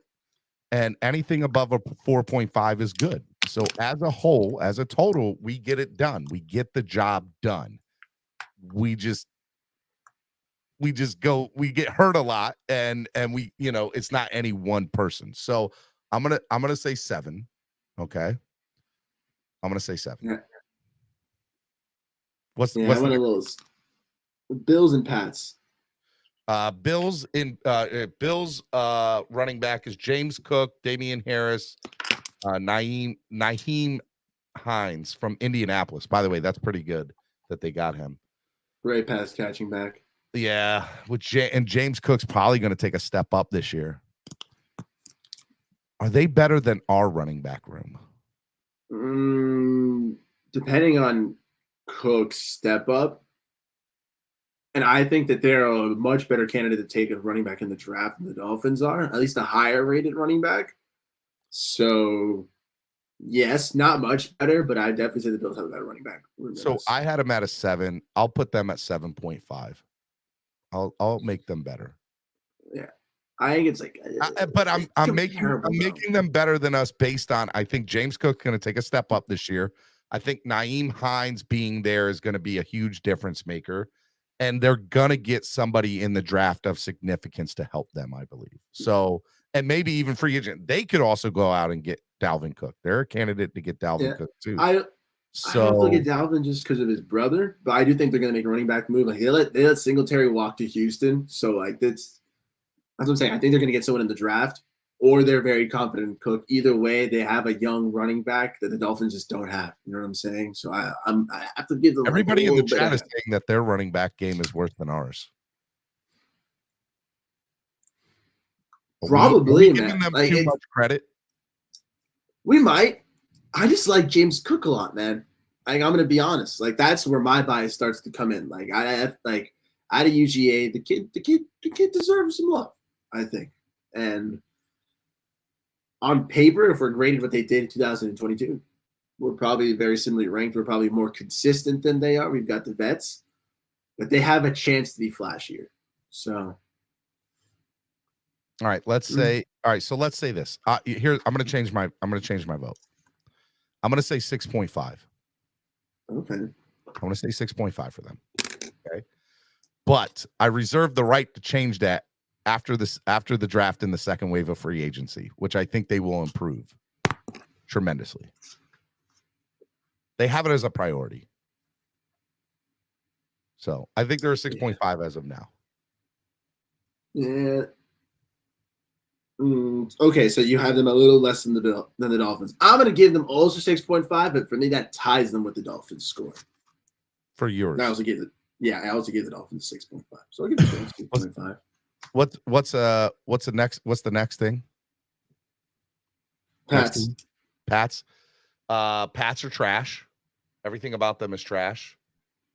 I'm going to give them a 3 in their running game. Stevenson balled out, man.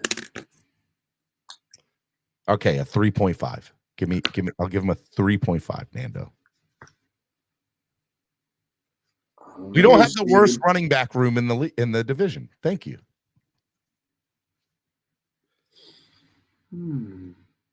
Ramondre Stevenson, very good back. They did just let go of Harris. I forgot that other back's name. I'll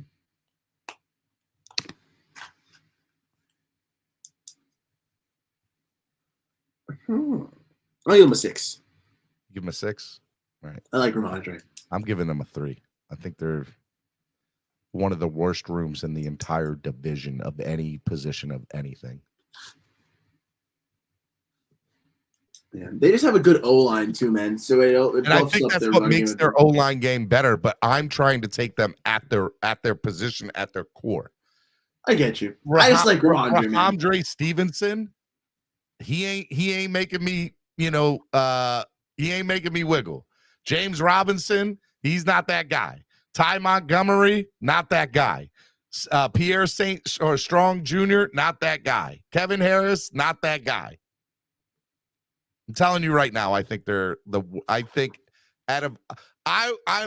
willing to say I don't think I will give any other room anywhere else a lower score than what I just gave the running back room in New England. You're right. We still got offense, defense, and special teams. And the only reason that their run game looks like it's better is they have a great offensive line. They have a really good offensive line. All right, so what's the next thing? What's the next one? Offense. All right, let's kind of get through this. Yeah. All right, Jets. Yeah, Jets are the first team, right? Yeah. All right, entire offense. I mean, with Aaron Rodgers there now, I'm interested to see what Nathaniel Hackett looks like with that. I mean,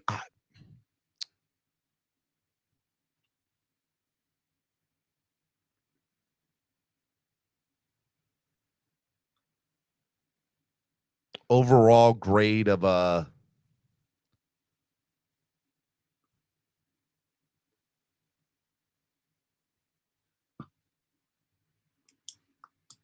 7.5.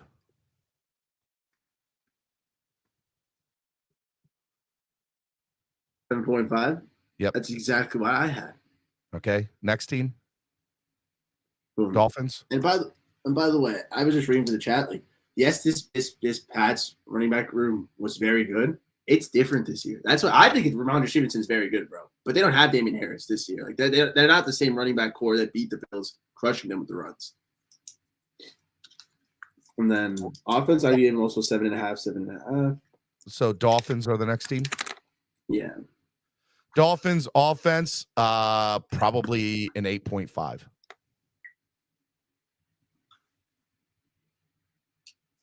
8.5. I might even say a 9, but I'm not ready to put him at a 9 yet. I'm gonna give us a 9, Steven.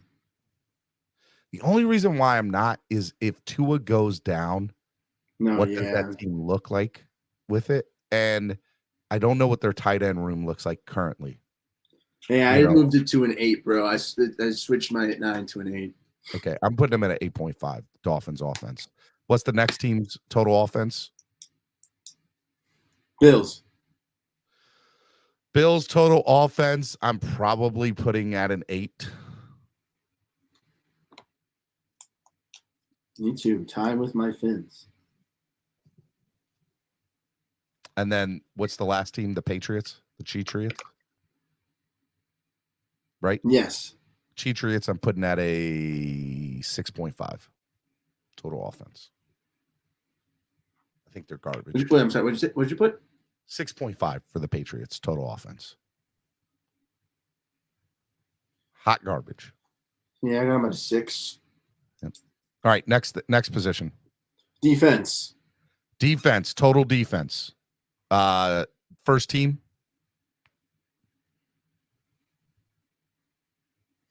Nando, first team. First team? Yeah. What team is it? Jets. Jets. Total defense. Man, I mean, their defense is ridiculously good. I'm gonna put the Jets defense.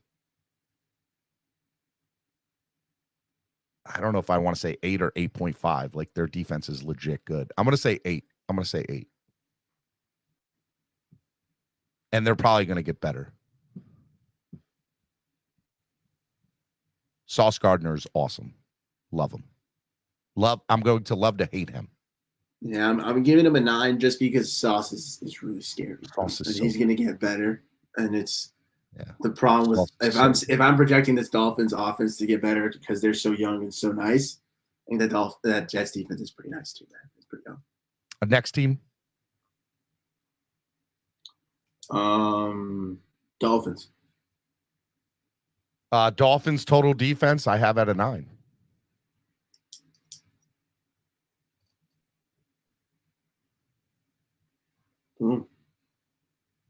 Yeah, I got to set a 9. Tied with their Jets.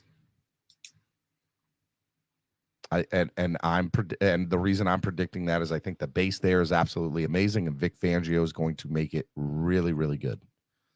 What's the next team? The Bills total defense? Yeah. I'm gonna say 7.5 or an 8. Which one do I want to do?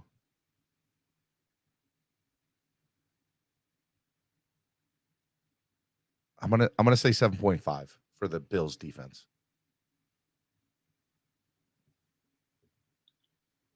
I'm getting killed in the chat, which is fine. So good, baby. What did you put him at? I'm just thinking about that Von Miller injury. So if they're gonna get better, if I'm gonna get older with age. I'm between a 7 and a 7.5 right now, Steven. I still want to copy you again. You can. But you're getting killed in the chat. I don't care. Why would I copy you then? Look at this face. Does it look like a face right here that I'm getting killed in the chat about my takes? No, none whatsoever.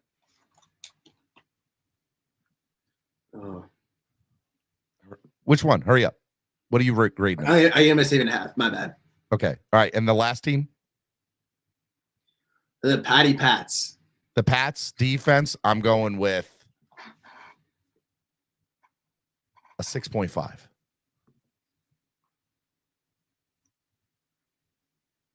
I would give him a 6. 6.5. All right, what's the next? Pats really are the worst team in this division, bro. They are horrible. They are garbage. They are straight trash. I'm gonna keep this. I want to see how I know what we're gonna do is at the beginning of training camp, we're gonna do this again. Okay. And then halfway through the season, we're gonna grade it. And then at the end of the year, we're gonna grade it. And we're gonna see where it matched up from April all the way till the end of the year. We'll have 4 grades. We got special teams. Special teams. First team is the Bills. Or the Jets. First team is the Jets. Which team is first, Nando? You got to work with me. We got to go. It's still the Jets, Steven. All right, the Jets special teams. I'm going to go with they lost Braxton Berrios. Greg Zuerlein is their kicker. Thomas Morstead's their punter. McCole Hardman became their return man. I'm going to go with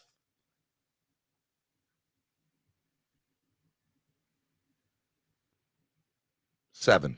I'm going to go with a 7 for their special teams. What'd you put?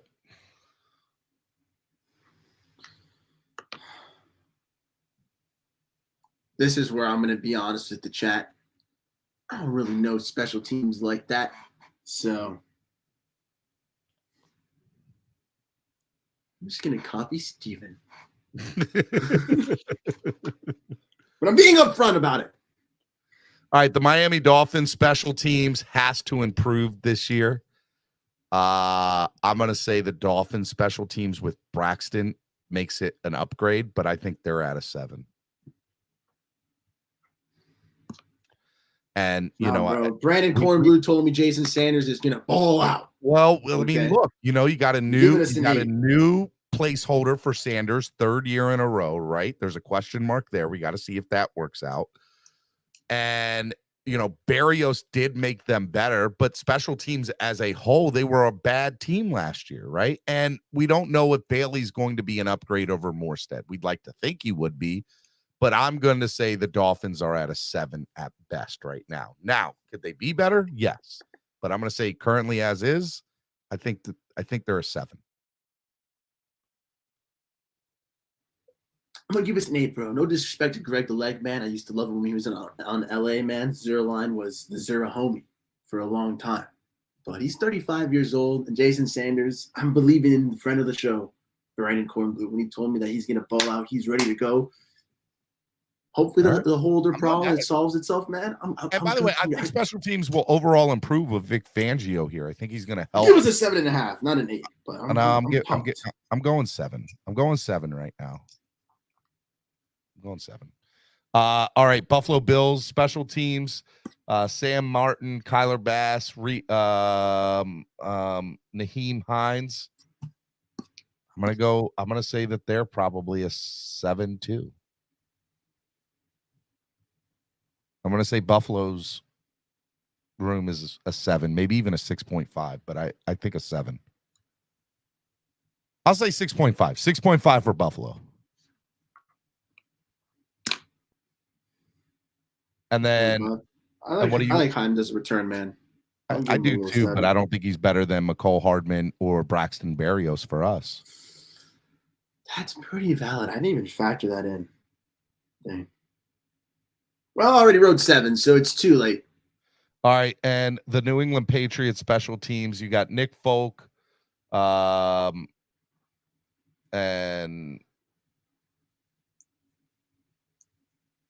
Carlos Whitman. Joe Cordana is their long snapper. And they got Marcus Jones and Miles Bryant. I'm going to say they're probably at a 6. I think that they're at a 6. Special teams for the Patriots.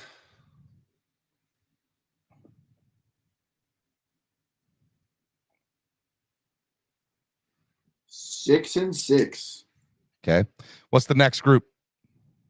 It really is just Pro Bowlers, Steven, but I don't really know how to quantify that. So how many Pro Bowlers do you think are currently on each roster or will be this year? We can say, how many Pro Bowlers do you think each team will have this year? What do we predict how many Pro Bowlers? So we'll start with the Jets. How many Pro Bowlers overall do you think the Jets will have this year? I'm going to say 3 or 4. And so there's no halves. I either got to pick 3 or 4.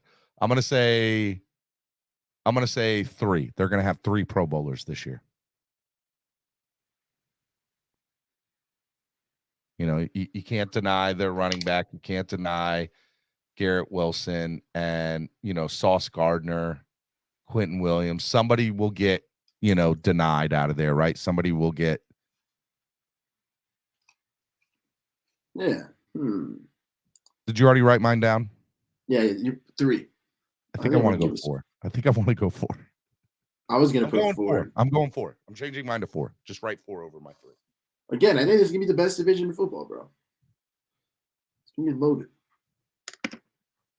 What do you have for the Jets Pro Bowl was? Also a 4. Okay. Miami Dolphins are next. I think that we're going to have potentially 1, 2, 3,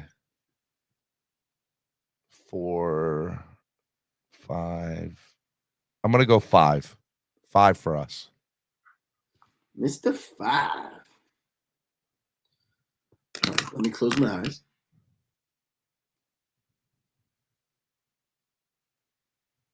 Yeah, Kyler Berrios is wearing number 0, by the way. That is true. That's confirmed. Oh, that's hot. I'm getting the Berrios jersey. Berrios 0? Yes. Berrios at the Agent 0? Yes. I'm pretty excited about that. Wow, that's actually such a hard jersey. Wow.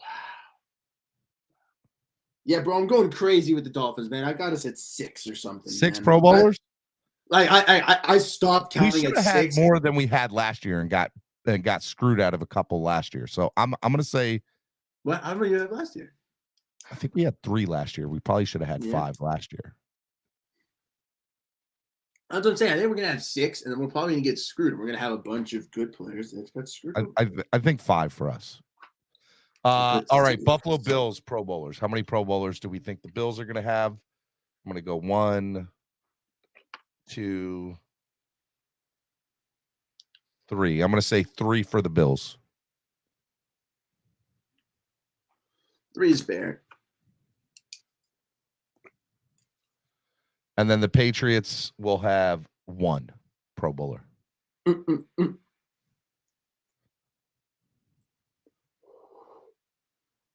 Yeah. I'll give him.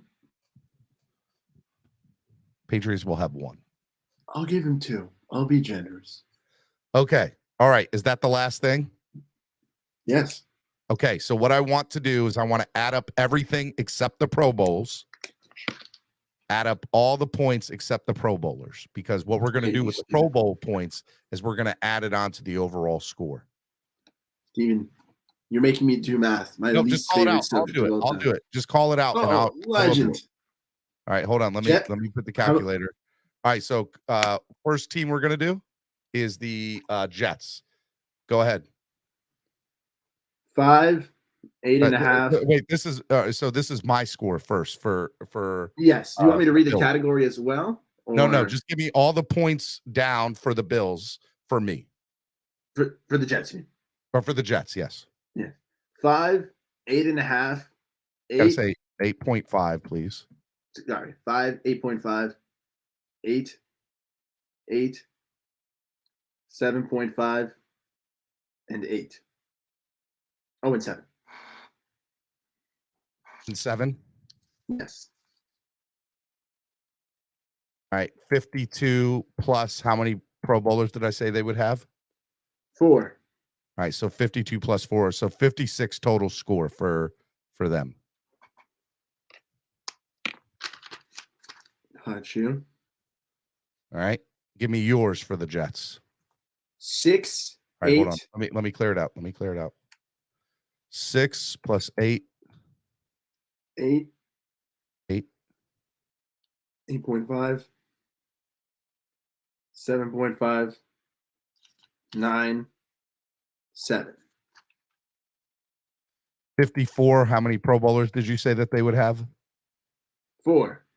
So 58 total for them, for you.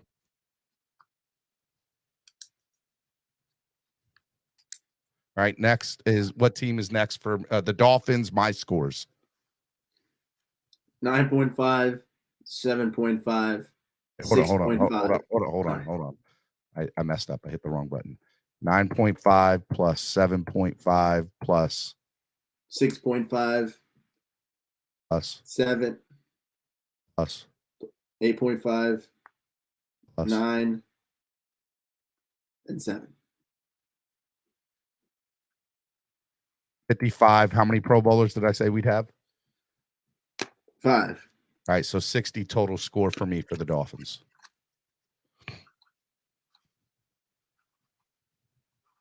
Your scores for the Dolphins? 9, 8, 6, 6.5, 8, 9, 7.5, and 6 Pro Bowlers. 60 total score for you for the Dolphins. Really? Yep. That's so weird. All right. It seems All right. so different. Buffalo Bills scores for me. 7, 8, 8, 6.5, 8, 7.5, 6.5, and 3 Pro Bowlers. 54.5 is my score for them. How much? 54.5. They really are third place. All right, your scores for them. For the Bills. 7, 9, 7.5. Hold on. Let me do this again. Start again. Sorry. Start again. 7, 9, 7.5, 6.5, 8, 7.5, 7, and 3 Pro Bowlers. 55.5. 55.5. All right. And then the Patriots, my scores, add them up. 4, 4, 7, 3.5, 6.5, 6.5, 6, and 1 Pro Bowler. 38.5. And then your scores for them. 2, 4, 7, 6, 6, 6.5, 6, and 2 Pro Bowlers. 39.5. Bang, All right, baby. Steven. So call it out to us one more time. All the total scores and who was in first, second. Yeah. All righty. So who did I have in first? Total. So we basically have the same ranking, just slightly different scores. We both have the Dolphins in first, with tied at 60, actually. Pretty cool. Okay. The Jets are going to be in second. You have them at 56. I have them at 58. Okay. The Bills are third. You have them at 54.5. I have them at 55.5. And we both kind of rightfully disrespected the Patriots, and they are at a whopping 38.5 for Steven and a 39.5 for me. Clearly, the little brothers of this division right now. So, by the way, before we did this grading scale, we both said that there is a chance that who was going to be third this year? You predicted it. You said the Bills were going to be third this year in your hot take. It's just science, guys. And then we did the grading, and it said as much. So it wasn't just our thoughts. When we even broke it down in its simplest form, we still came out with the same grades. I think all right. So the we're exercise paid off, man. I think it did. I think the exercise paid off, man. It did show that we think that at least subconsciously the Bills are the third division in this team, man. And that's up, man. Third team in the division, yeah. Can't argue with math, bro. And I guess it goes without saying, because we are a Dolphins show, that yes, we had them first. I think that's, whatever. But I am very interested. I want you to take a picture of that and send that to me. And we're gonna do that grading again at the beginning of training camp or at the end of training camp, either one. And then we'll do it again halfway through the season, and then we'll do it again at the end of the season, and then we'll compare it. We'll have 4 times to compare. Let's go, cuz. Look at my terrible handwriting. Oof, we love that. Sure. I like it. Looks good. All right, Miami Sports Music's #1 Miami fan morning show, Clock Blockers, right here on the Miami Sports Music Podcast Network.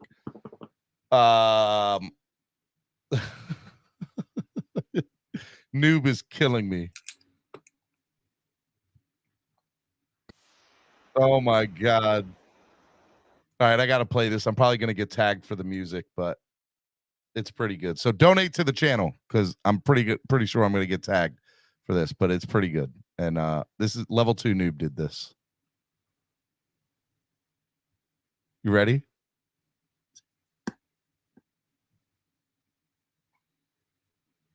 What is love? Baby, don't hurt me. Don't hurt me no more. Oh my God. Don't hurt me no more. What is he doing here? What are you doing here? Making stop. Try on and the music off. Hey, give me the money. You got it. You know what I paid for this wedding? What are you doing? What is I can't stand you, Noob.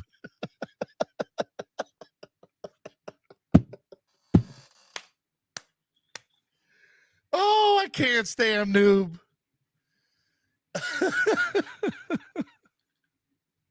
What is love, Steven? What is love? Oh my God. Noob did it again. He took a lot of time with that one, but it is pretty good. Noob's always a legend with that stuff, man. It is. It was pretty good. Priceless. Miami fan talk show. Priceless. Even I made it to the wedding, Miss Phins says. PJ Max says that was amazing. Noob is the GOAT. Yes, Noob is the GOAT. That was good. Shout out to Miami Fan Talk for the $5 donation. I appreciate that. Keep the donations Fellow coming. GOAT. All right. Do you have the draft stuff up? Do you have the mock draft stuff up? We're gonna do one more. We're gonna do one more final mock draft. That's how we're gonna end the show today. And I want to do it with trades. Got you, Steven. So, And you can share your screen and everything.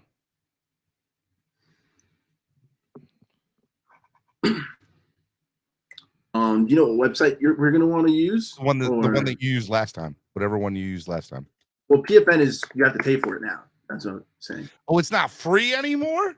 Only the first 3 rounds. Football Network people. What? Horrible people. We can do Pro Football Network. That's fine. We'll do PFNs. Can you trade? I hope you can trade. I think you can. It's not the same though. But that's what we got.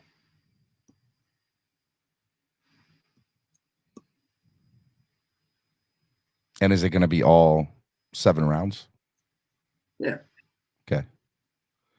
All right, 7 rounds fast. The Dolphins.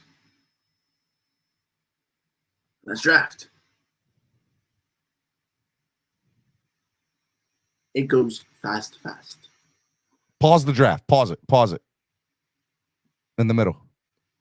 Stop. Okay. Question. Why we got this up? Is there any way, shape, or form that the Dolphins move into the 20s?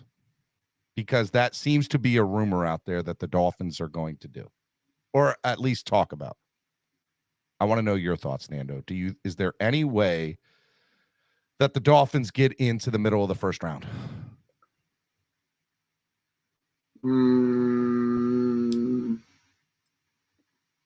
Because it would be these teams right here, right? I just had like a dumb thought. It was like a point of pride came up. Like, do I really want to trade back into a round where I lost that pick? But if the player is there, Steven, like I'm looking at Bijan Robinson right there. Like if McDaniel is like, that is the last Infinity Stone. This is the last piece of the puzzle. This man is the covenant. I need him and I can rule the world. You rock with it, baby. You rock with it. You get Bijan Robinson and you get him into Miami. I'd be down for that. I don't know who else I would trade up for, honestly. There could be an idea, though.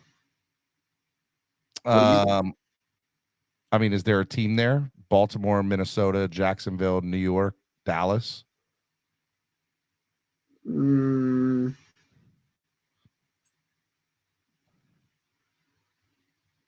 that's the thing, though. I don't know who's going to be willing to go up and get that trade. So from everything that I have heard, Dallas or the very last pick would be where the Dolphins, if they were to go into the first round, would go to. Yeah, maybe not for Bijan at that point, but you really like Trent Simpson? I don't know. On this board,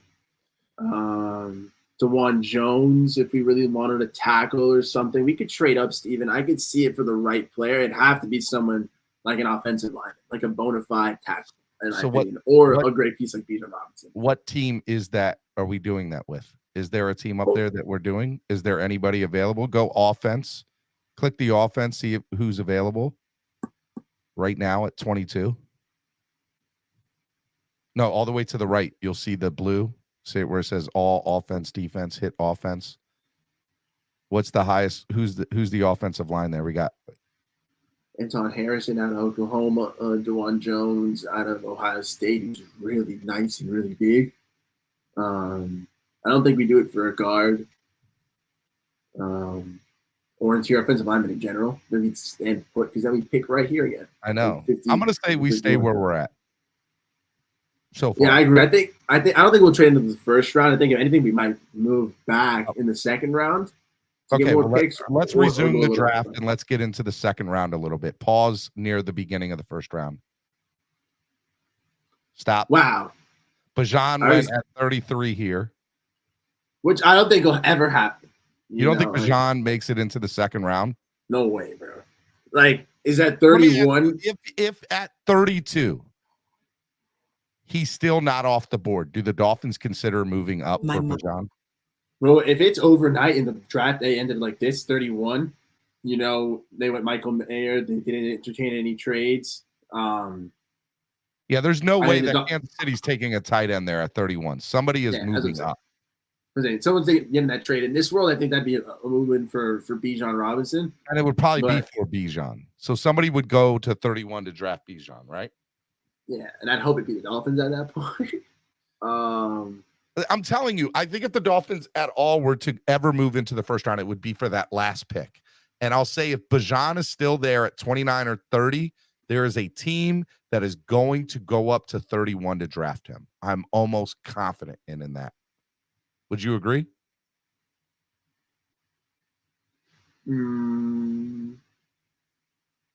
Yeah. You're pausing. I don't know why you're pausing. I feel like that's a no-brainer.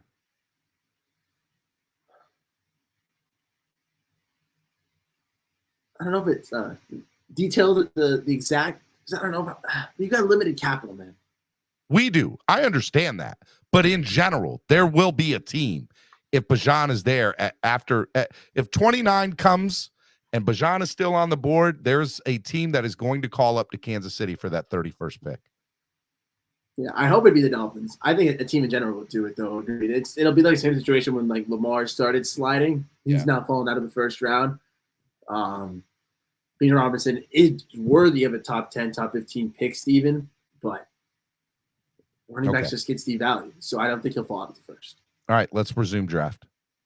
Jahmyr Gibbs, by the way, is still on the board too. And I know the Dolphins are, somewhat like him. We'll see what happens. Oh, Steve Avila came off the board. Jahmyr Gibbs came off the board 3 picks in front of us to Detroit. That does make sense. Hendon Hooker came out in front of us. You have 1 trade offer. All right, so who's available right now? Who's available? I can't check. We can only see what's here, basically. I can't scroll.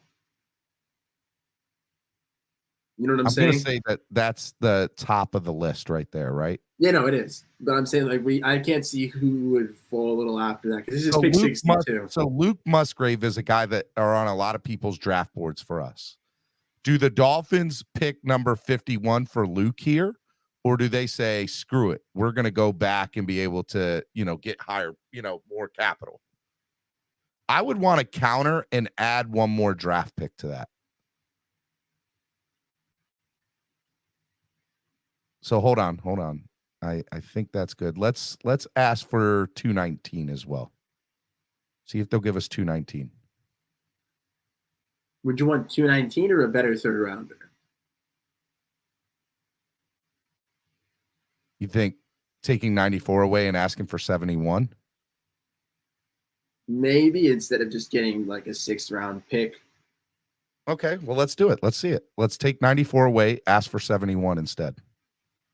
And move our 197 up too. I think that'll help. Nah, no. All right, propose.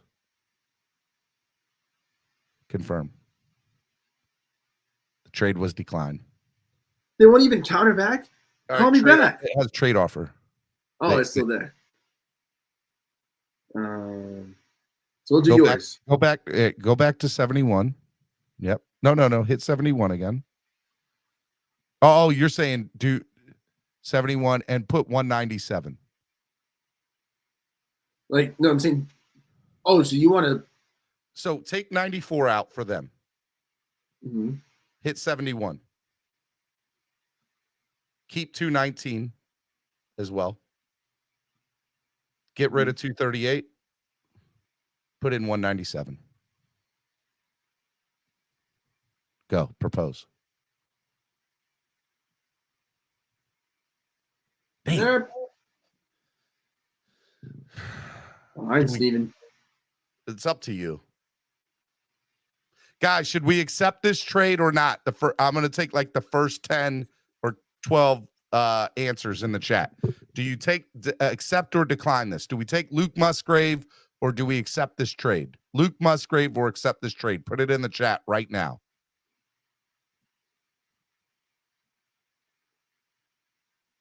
Put it in the chat. Do we take Luke Musgrave here or do we take this trade from Philadelphia as is? Colin Roche said accept. All right, who else? Manza says pass, 1-1. Zach Turk says accept, 2-1. Done, done, done, done.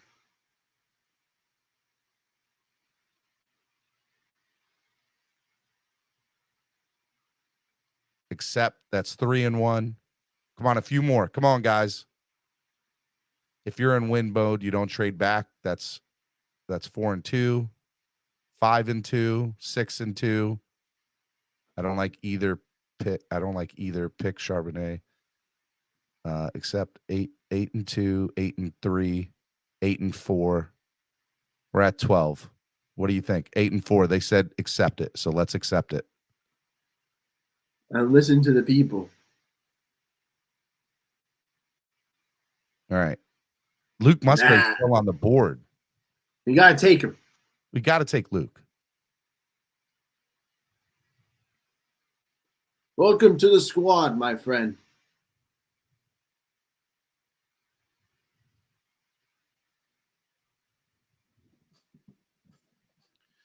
That's beautiful because look, Sam Laporta just got taken at 83. Now he would have missed out on the top class of the tight ends. Accept this trade. For 3 picks back, yes, I'm taking this. Accept it. All right. Oh man, I could pick up even. All right, hold on. Let's look at the top there. I see. Oh, Matt Bergeron is there, bro. Bergeron available. Do you move back 5 picks and hope that Bergeron is still there, or do you take Bergeron here? So I don't think he'll be here in real life. So, but in this mock draft, he is. So I'm down to take the risk. You know what I'm saying? All right, in the chat, first 10 people, first 10 or 12, we're gonna do. Oh, you already did it. Yeah. Oh, he didn't come off the board? No. Oh man, take Bergeron all day. Take Bergeron right now. Reject. Take Bergeron. Let's go. I don't know how accurate you are, PFN, but hey, in this world, I would not be complaining, bro. Hey, let me take him. Did you draft him? Hit the button. Hit the button for Bergeron. Frozen. I'm trying. I don't know if you can see my clicker or not. I'm trying. There we go. Try to exit. See that thing on that ad? Try to get rid of that ad. There we go. Dolphins are picking again. Yeah, we got a 94. Remember? Oh snap! My God, I like it. Luke Weipler's there from the O-line, but we also got Matt Bergeron, right? Yeah. We haven't addressed defense, but I don't know what we Zach can Harrison get here. from Ohio State. Linebacker Ivan Pace Jr.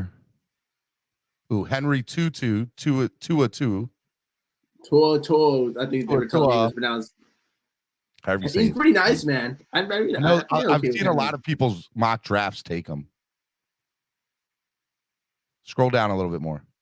I like Luke Weipler, though. I do. I just don't see a world where we're drafting 2 offensive linemen.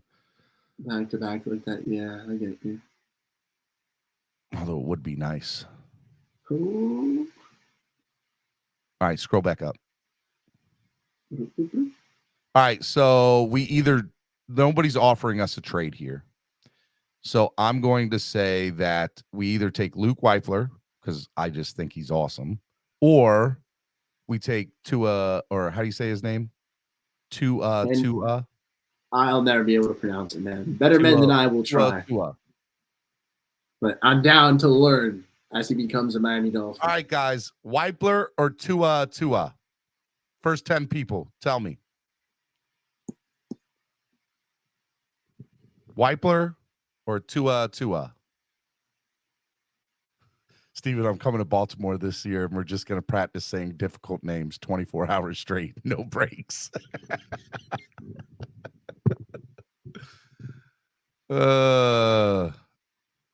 Cruz. They said the linebacker. That's 3. Who else? Come on, guys. The offense. Let it go. Tua. 4. All right, let's go Tua. Let's go. Henry, Tua. Sorry, I was just also trying to read the chat because when I'm on this side, I can't. I miss you guys. Only Steven gets to see the votes. Toa. Toa.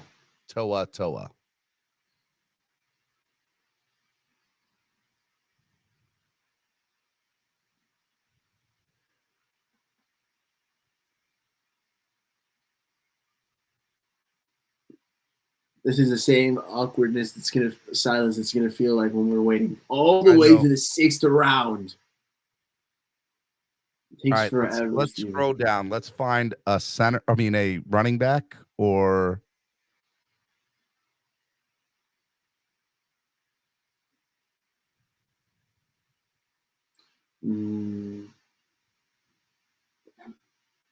Juice. My boy Juice. Oh, I got to get Juice here. Go with Juice. Yeah. I'm probably going Juice Scruggs. Oh, yeah. They've already said that they've liked him. We're going Juice Scruggs here. Dolphins have already been on record saying that they like Juice Scruggs. Look at that. I just like that you can play center or guard, man. That flexibility is going to come in handy. And we haven't addressed the running back because we're going to go get Dalvin Cook, y'all. I'm about to say I think we ran out of things. we didn't get a running back, but all right, so did this give us a grade at all? Did it say what our grade was? Did it give us a grade? No. Download, by the way.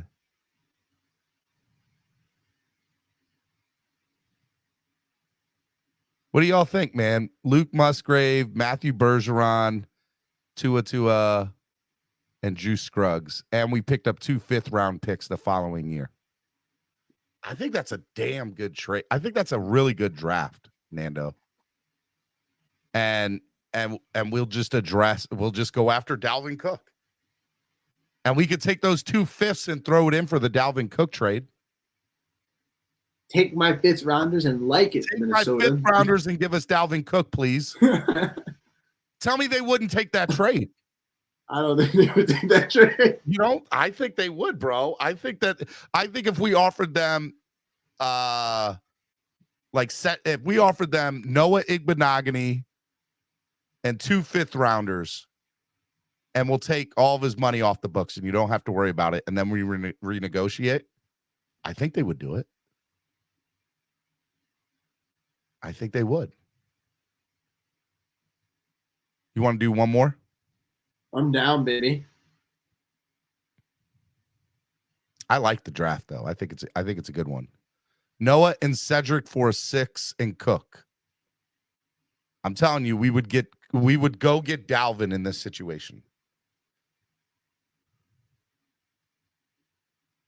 Fast. Let's draft. Who does slow? What the heck?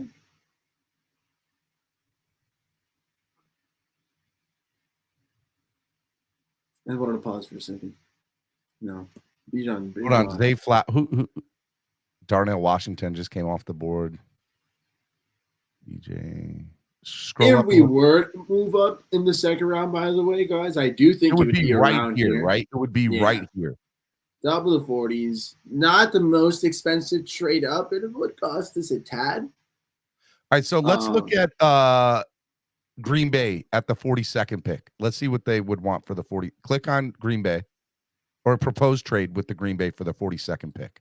Oh, let's man. See we're going I don't after even know if this thing is updated because technically now Green Bay. Oh, no, Green Bay does have the other 2nd rounder. That's cool. All right, proposed trade. Let's see if we can get up. Wait, let's look at the board first. I don't even know. I want Jahmyr Gibbs. Let's say Jahmyr Gibbs or Jack Campbell, right? Jahmyr Gibbs or Jack Campbell? Don't hit resume draft. Hit propose trade. I almost went rogue. NFC, Green Bay. All right. We want their 42nd pick. And in return, we'll give them 51. And we'll give them 197. Let's see if they take that. I don't know if they will, but we'll see. Oh, okay. So if they decline the trade, Steven, they just continue drafting. And they got Hendon Hooker, and he's still on the board, right? So we still have Jahmyr Gibbs and Jack Campbell still on the board. All right, let's go to Washington. Let's see if Washington will accept a trade. Or the Pats. You think the Patriots are trading with us? No. No. So go propose trade. Let's go Washington. All right. And let's see if they'll take 47 for 51 and 197.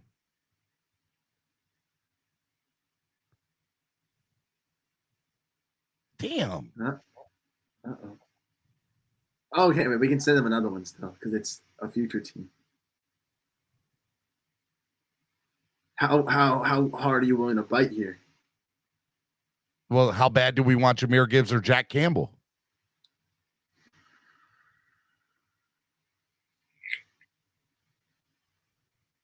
So here, I would say I want Gibbs, Campbell, Steve Avila. Those three for sure. Like I'd be overjoyed with any of those guys letting at 51. I'm telling you right now, Jahmyr Gibbs or Jack Campbell are this far. There are teams that are jumping into these spots, bro. Straight jumping into these spots. There's no way in hell that we would have them. Let's go to proposed trade one more time. Let's go to Washington. Let's click 51 and 84 for us. And let's click 97. And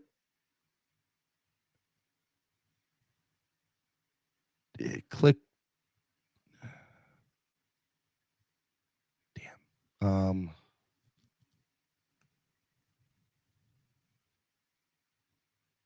Put Cedric Wilson in there. Instead of yeah. Put Cedric. 51, 84 and Cedric?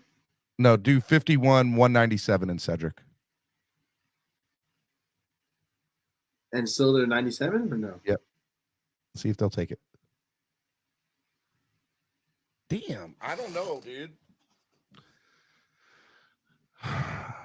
I want to get up there. I just don't know how. Go 2 picks and pause when it gets to Detroit.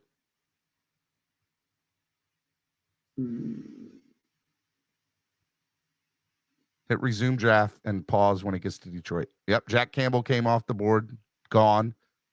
I knew that they were going to go after them. Yeah, I was just thinking, I don't know if Bill Belichick is letting Jack Campbell, big, beefy, white middle linebacker. By the way, I'm telling you, that Green Bay, now that they have that 42 and 45, they're the perfect trade partner for us at 51. Just want to throw that out there. I don't know what a trade would look like. Here's my hot take. It is Hot Take Tuesday. Are y'all ready? The Miami Dolphins will make a trade if they move up. If they move up, it will be with the Green Bay Packers for 42 or 45. Hot take. If they move up. Let's go proposed trade with Pittsburgh. Let's see if we can move 2 up and get Jahmyr Gibbs here. Jahmyr Gibbs.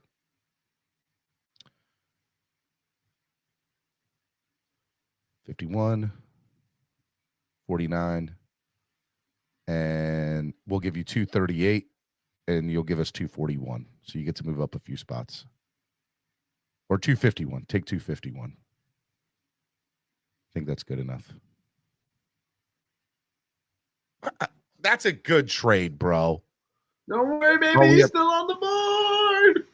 Oh, he's still on the. What are our trade offers though? Real quick. Go hit next up top. You get 54 and linebacker Murray. Kenneth Murray. He's been okay. Ooh. He's not the best. He was a first-round pick. I think, or a second-round pick for them a couple of years back. But does Vic Fangio, would Vic Fangio like him? He's like athletic, man. I think they try to use him more as like a pass rusher. He thinks him like we Oklahoma. Don't need that. Next, yeah, I don't think he's that good, bro. 58. I used to, I don't really like him. 58 and cornerback Jamal Lewis or Jay Lewis.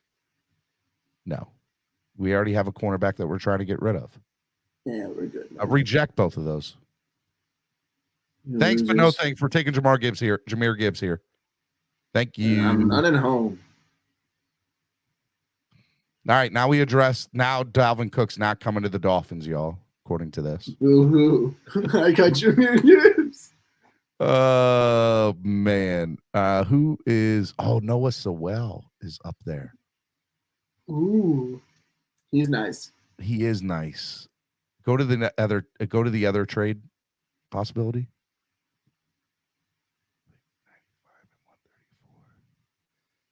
Let's say reject both of them. Let's get Noah Sewell. So now we've addressed running back and linebacker. And if we can get Juice Scruggs and a tight end, I'm about it.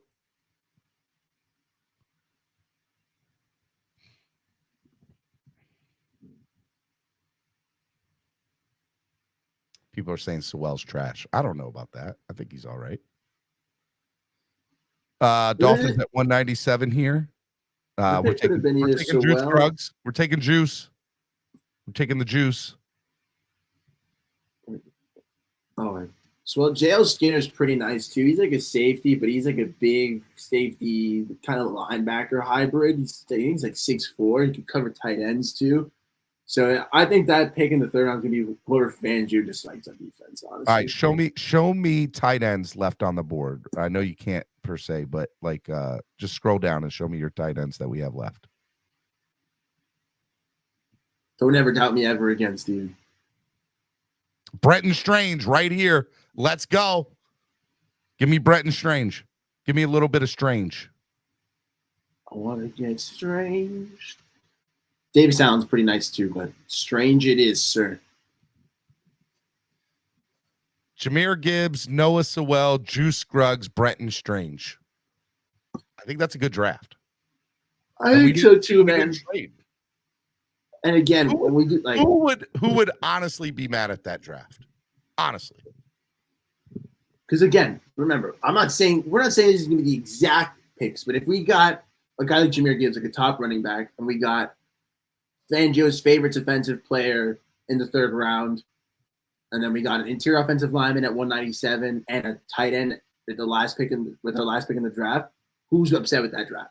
No one, Steven. Like the positional group is what matters in the mocks. You know what I'm saying? Like I think this is a flyer draft. One more draft and then we're done. We'll do one more.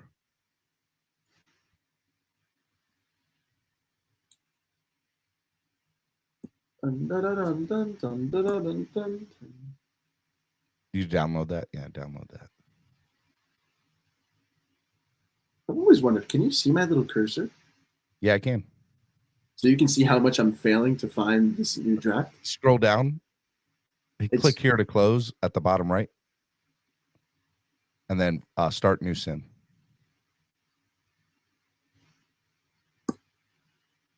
Thank you, Iceman. I appreciate it.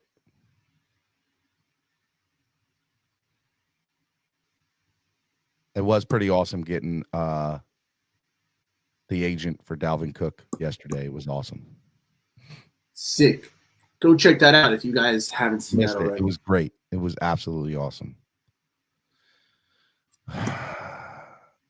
Jameer Gibbs is still available here, and so is Steve Avila. But we would be moving 8 spots back. What do you think? Steve Avila, Steve Avila, whatever we call him. Steve out of TCU is a freaking monster, bro. I love him so much. And out of a point Go of to next. principle. Go to next. See you. Whoa. What the heck is he? And It's Mitchell Trubisky. Trubisky. I mean, I would take that trade. I'm not gonna lie, but that means Mike White wouldn't be here, and No, I would. I just want to say I would 100% take this trade here. I would not, bro. We don't have I a second would. rounder, man. We fought. We were that pick 80 is like as a third.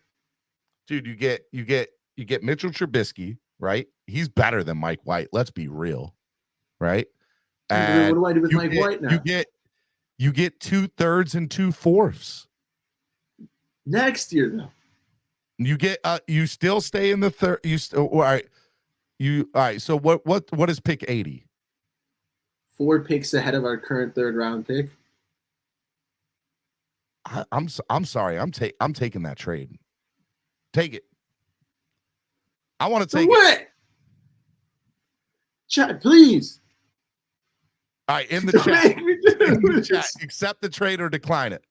Accept the trade or decline this. I think I would accept that trade.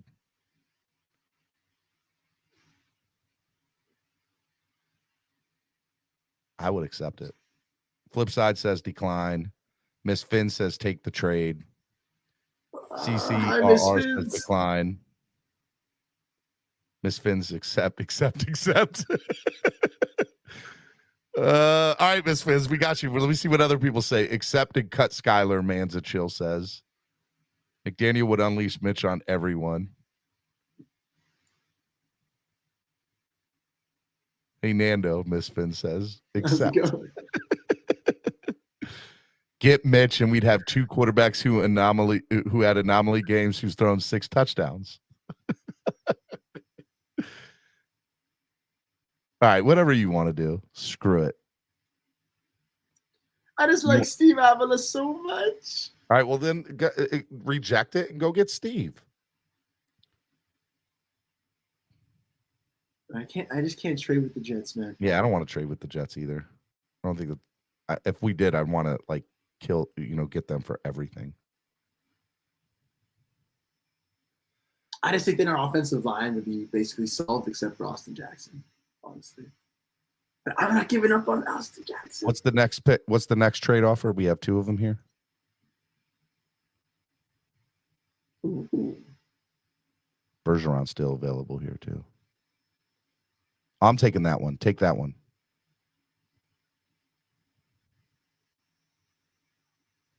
Is Bergeron still on the board? And I moved 2 picks back. This mock draft is crazy, bro. They had Shamir Gibbs falling to 83.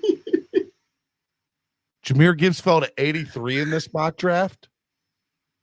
And I don't think Seattle would take Kenneth Walker.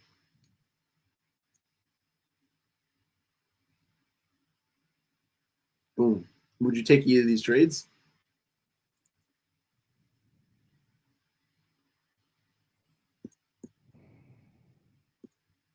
Yeah. Let's take the Panthers trade here. Accept it. Matthew Bergeron's still on the board.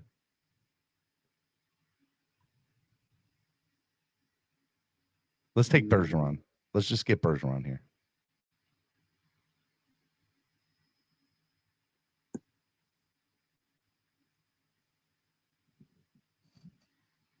You would have actually completely solved the offensive line, I think.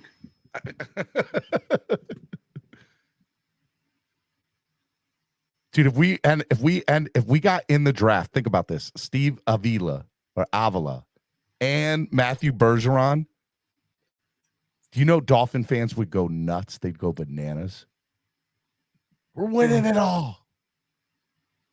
Even if we went like guard and tackle, you know what I'm saying? Like, I hope Steve Avila, but then just like top tackle in the third round. Dude, go give me cunts. Wow. Go give me that cunts. Oh, Tajay Spears is available too. I was so confused. Oh my god, I don't know what to do. I was like, did Steven just tell me to go get him some cunts? I was like, what is wrong with this man, bro? Go give me Zach Cunts. I don't know. Tajay Spears is there too. Ooh. What picks do we have? What's our next pick after 145? Because we picked up something. That's a great question. I don't even know how to check that. Just scroll down. Oh, 157. 157. I think we have to take cunts and then take cunts hope here. For an RB. Take cunts here. Tajay Spears went. Damn it. But Kenny McIntosh is there from Georgia, UGA. That's pretty nice. That's a nice consolation prize. All right, what have we picked so far? We got Steve Avila. We got Matthew Bergeron. We got Zach Kuntz. Yeah, now I feel dumb because we could have waited and gotten Schoonmaker. I know. We screwed up. We should have got I messed up, guys. I'll retire now. we could have had Jahmyr Gibbs too. We should have took Spears and then we screwed up.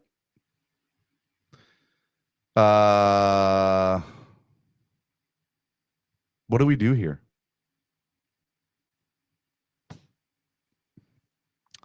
Reject that because we don't have that money for all those draft picks. So Kenny McIntosh is good. Corey Bennett's a nice corner, but we're fine there. Did we ever take a linebacker? No, I guess not. Jordan Williams is 6'8" wingspan. He's pretty good at pass coverage.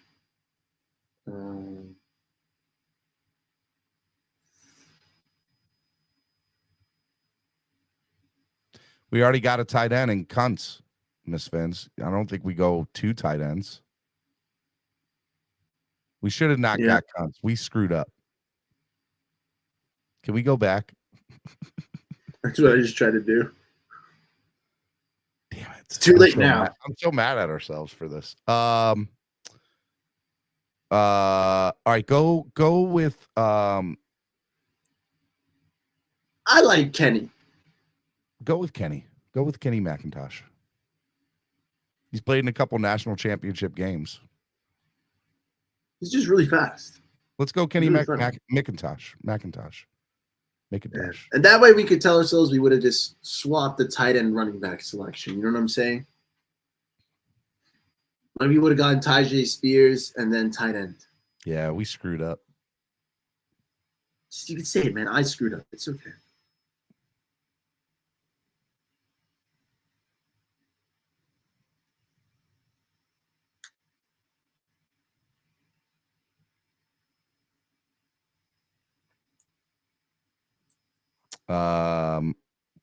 Did we got a running back already, right? We got a line. Did we get a linebacker?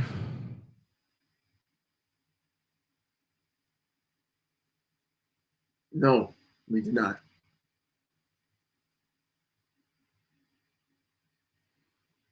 I think we probably go get a linebacker, best linebacker available. Bumper Pool. That's a cool name.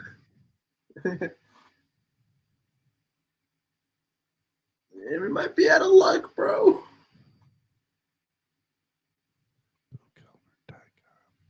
Drake Thomas, cool. I don't know, North Carolina. State. Screw it. Go down. Or go up. Go to corner.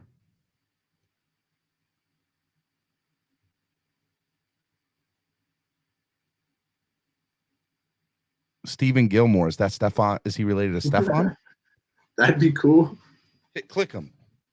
See what his report is. If he's related to Stefan, I say we get him. Coming soon. All right, Stephen Gilmore. He's related to Stefan Gilmore. Who is Steve Gilmore? Who is that's not that guy. Jason Taylor II.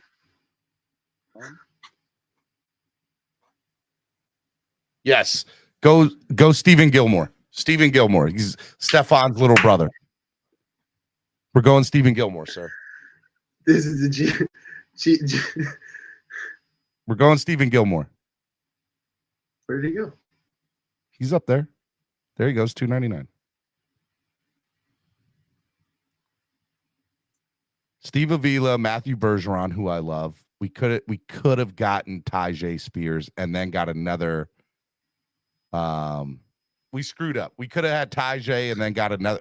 We could have got Will Mallory or somebody, and then we still could have got Stephen Gilmore. That would have been an okay draft. This one, I would say this is a C minus, maybe C. No, I don't know. Avila and Bergeron are great, and I think they could both be potential starters one day in the NFL. Do you agree with that?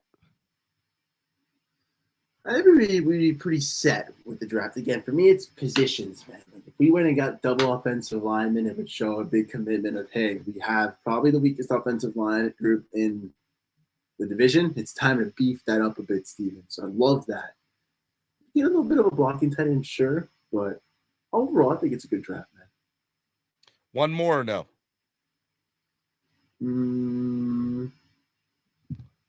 Screw it. We'll go one more. We'll do it quick. Just get it out. I like doing mock drafts. These are fun. I know a lot of people do them, but I like them. Click here to close, bottom right.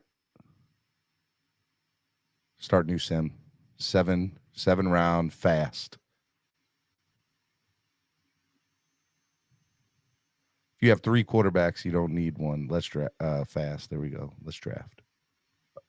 We're not drafting a QB. It's not happening.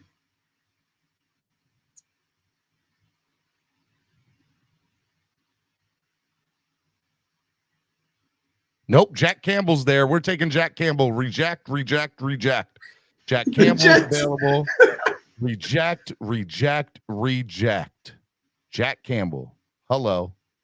Welcome to the team, my friend. Welcome to the team, Jack Campbell. All right, hold on. I got Tucker Kraft, Sam Laporta. I do like Sam.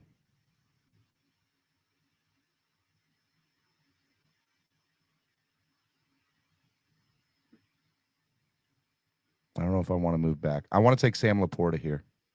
You ride. I like Sam.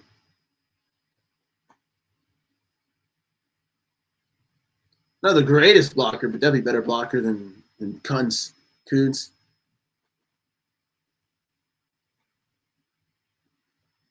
Damn, Tyjae came off the board.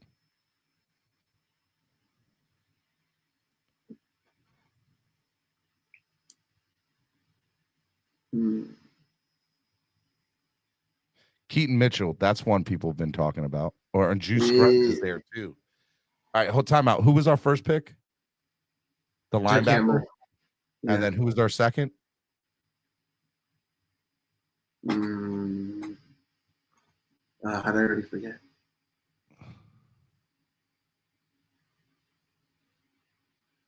Sam Laporta. Tight end. All right. Do we want to go running back or offensive? I think we go Juice Scruggs. I like Juice. As much as I love Keaton Mitchell, man, that 4.38 speed, it means nothing if we don't have an offensive line. So I'm gonna go Juice Scruggs.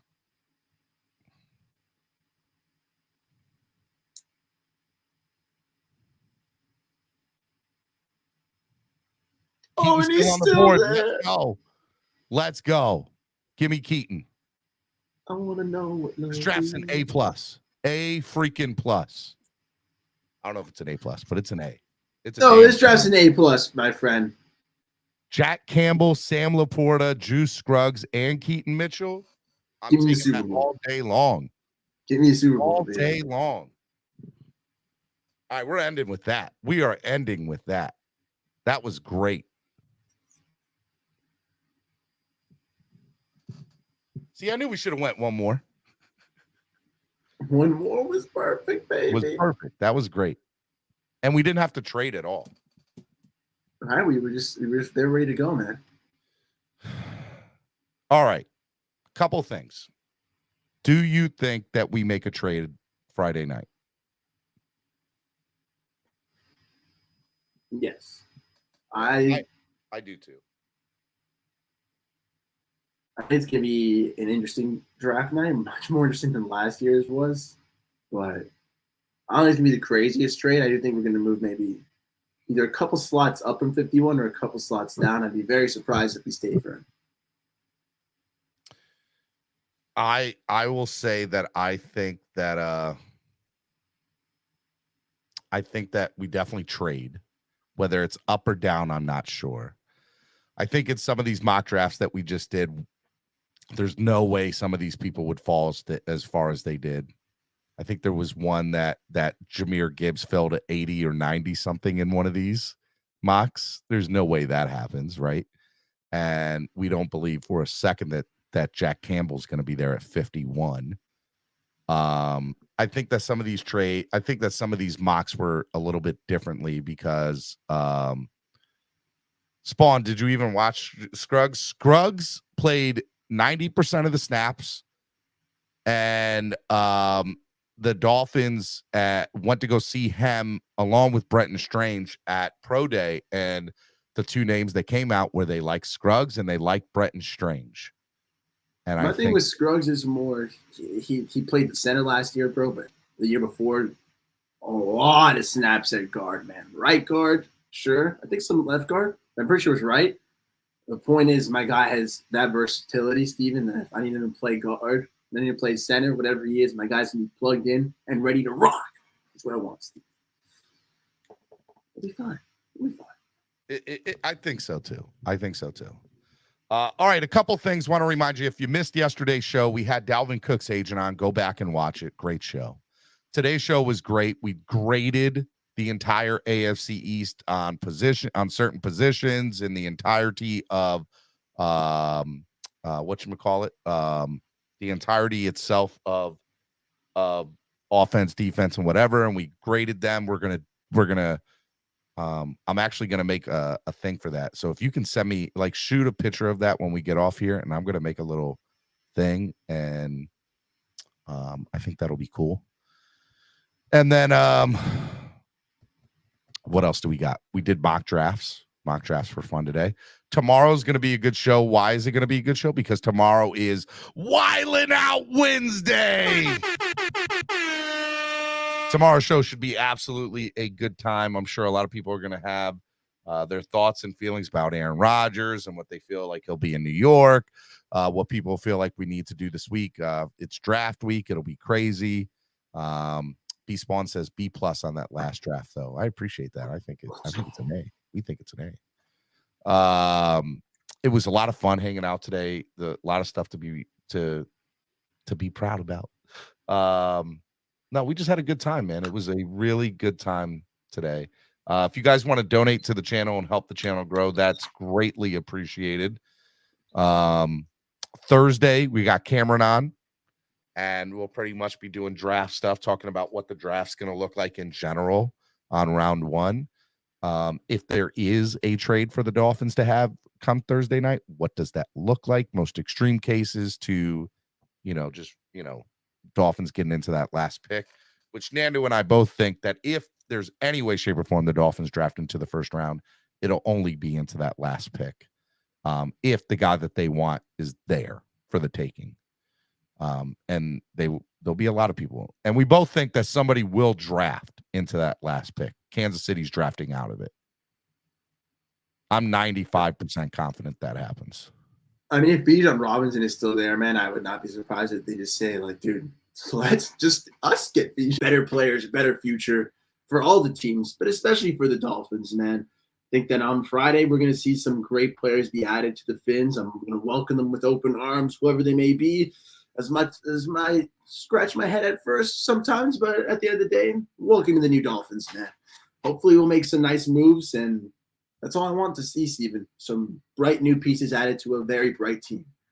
Come Saturday, come after Saturday, I want this team to have improved tremendously come roster. I want 1,000%, man. And I want to see the last pieces filled out, man. And as always, thank you for having me on, Mr. Steven. It's always a pleasure, man. I'll be seeing you Friday. And if you guys want to check me out on Nando Talk, man, we're 126 subscribers away from 1,000, 884 right now. So be sure to check me out, and I appreciate you guys. It will be good times. Make sure you guys go check out Nando Talk. He is the man. Thank you, everybody, for hanging out today. It was a lot of fun. I hope you all enjoyed the show today. If you didn't, too bad. Too bad. So sad for you. Because Chat, you guys are awesome. Put on your. Let me see your aluminum. Where's your aluminum foil? Dolphins are going to win the Super Bowl. Hot take. 1,000% guaranteed. Hot take. I love My y'all. opinion is reality. We'll see you all tomorrow. Nando, we'll see you all Friday right here on the Miami Sports Music Podcast Network. Peace. To a time, to a time, to a time, to a time. Time to grind, time to shine. To a time, to a time, to a time, to a time. My intuition told me this. To trust the coach, he holds again.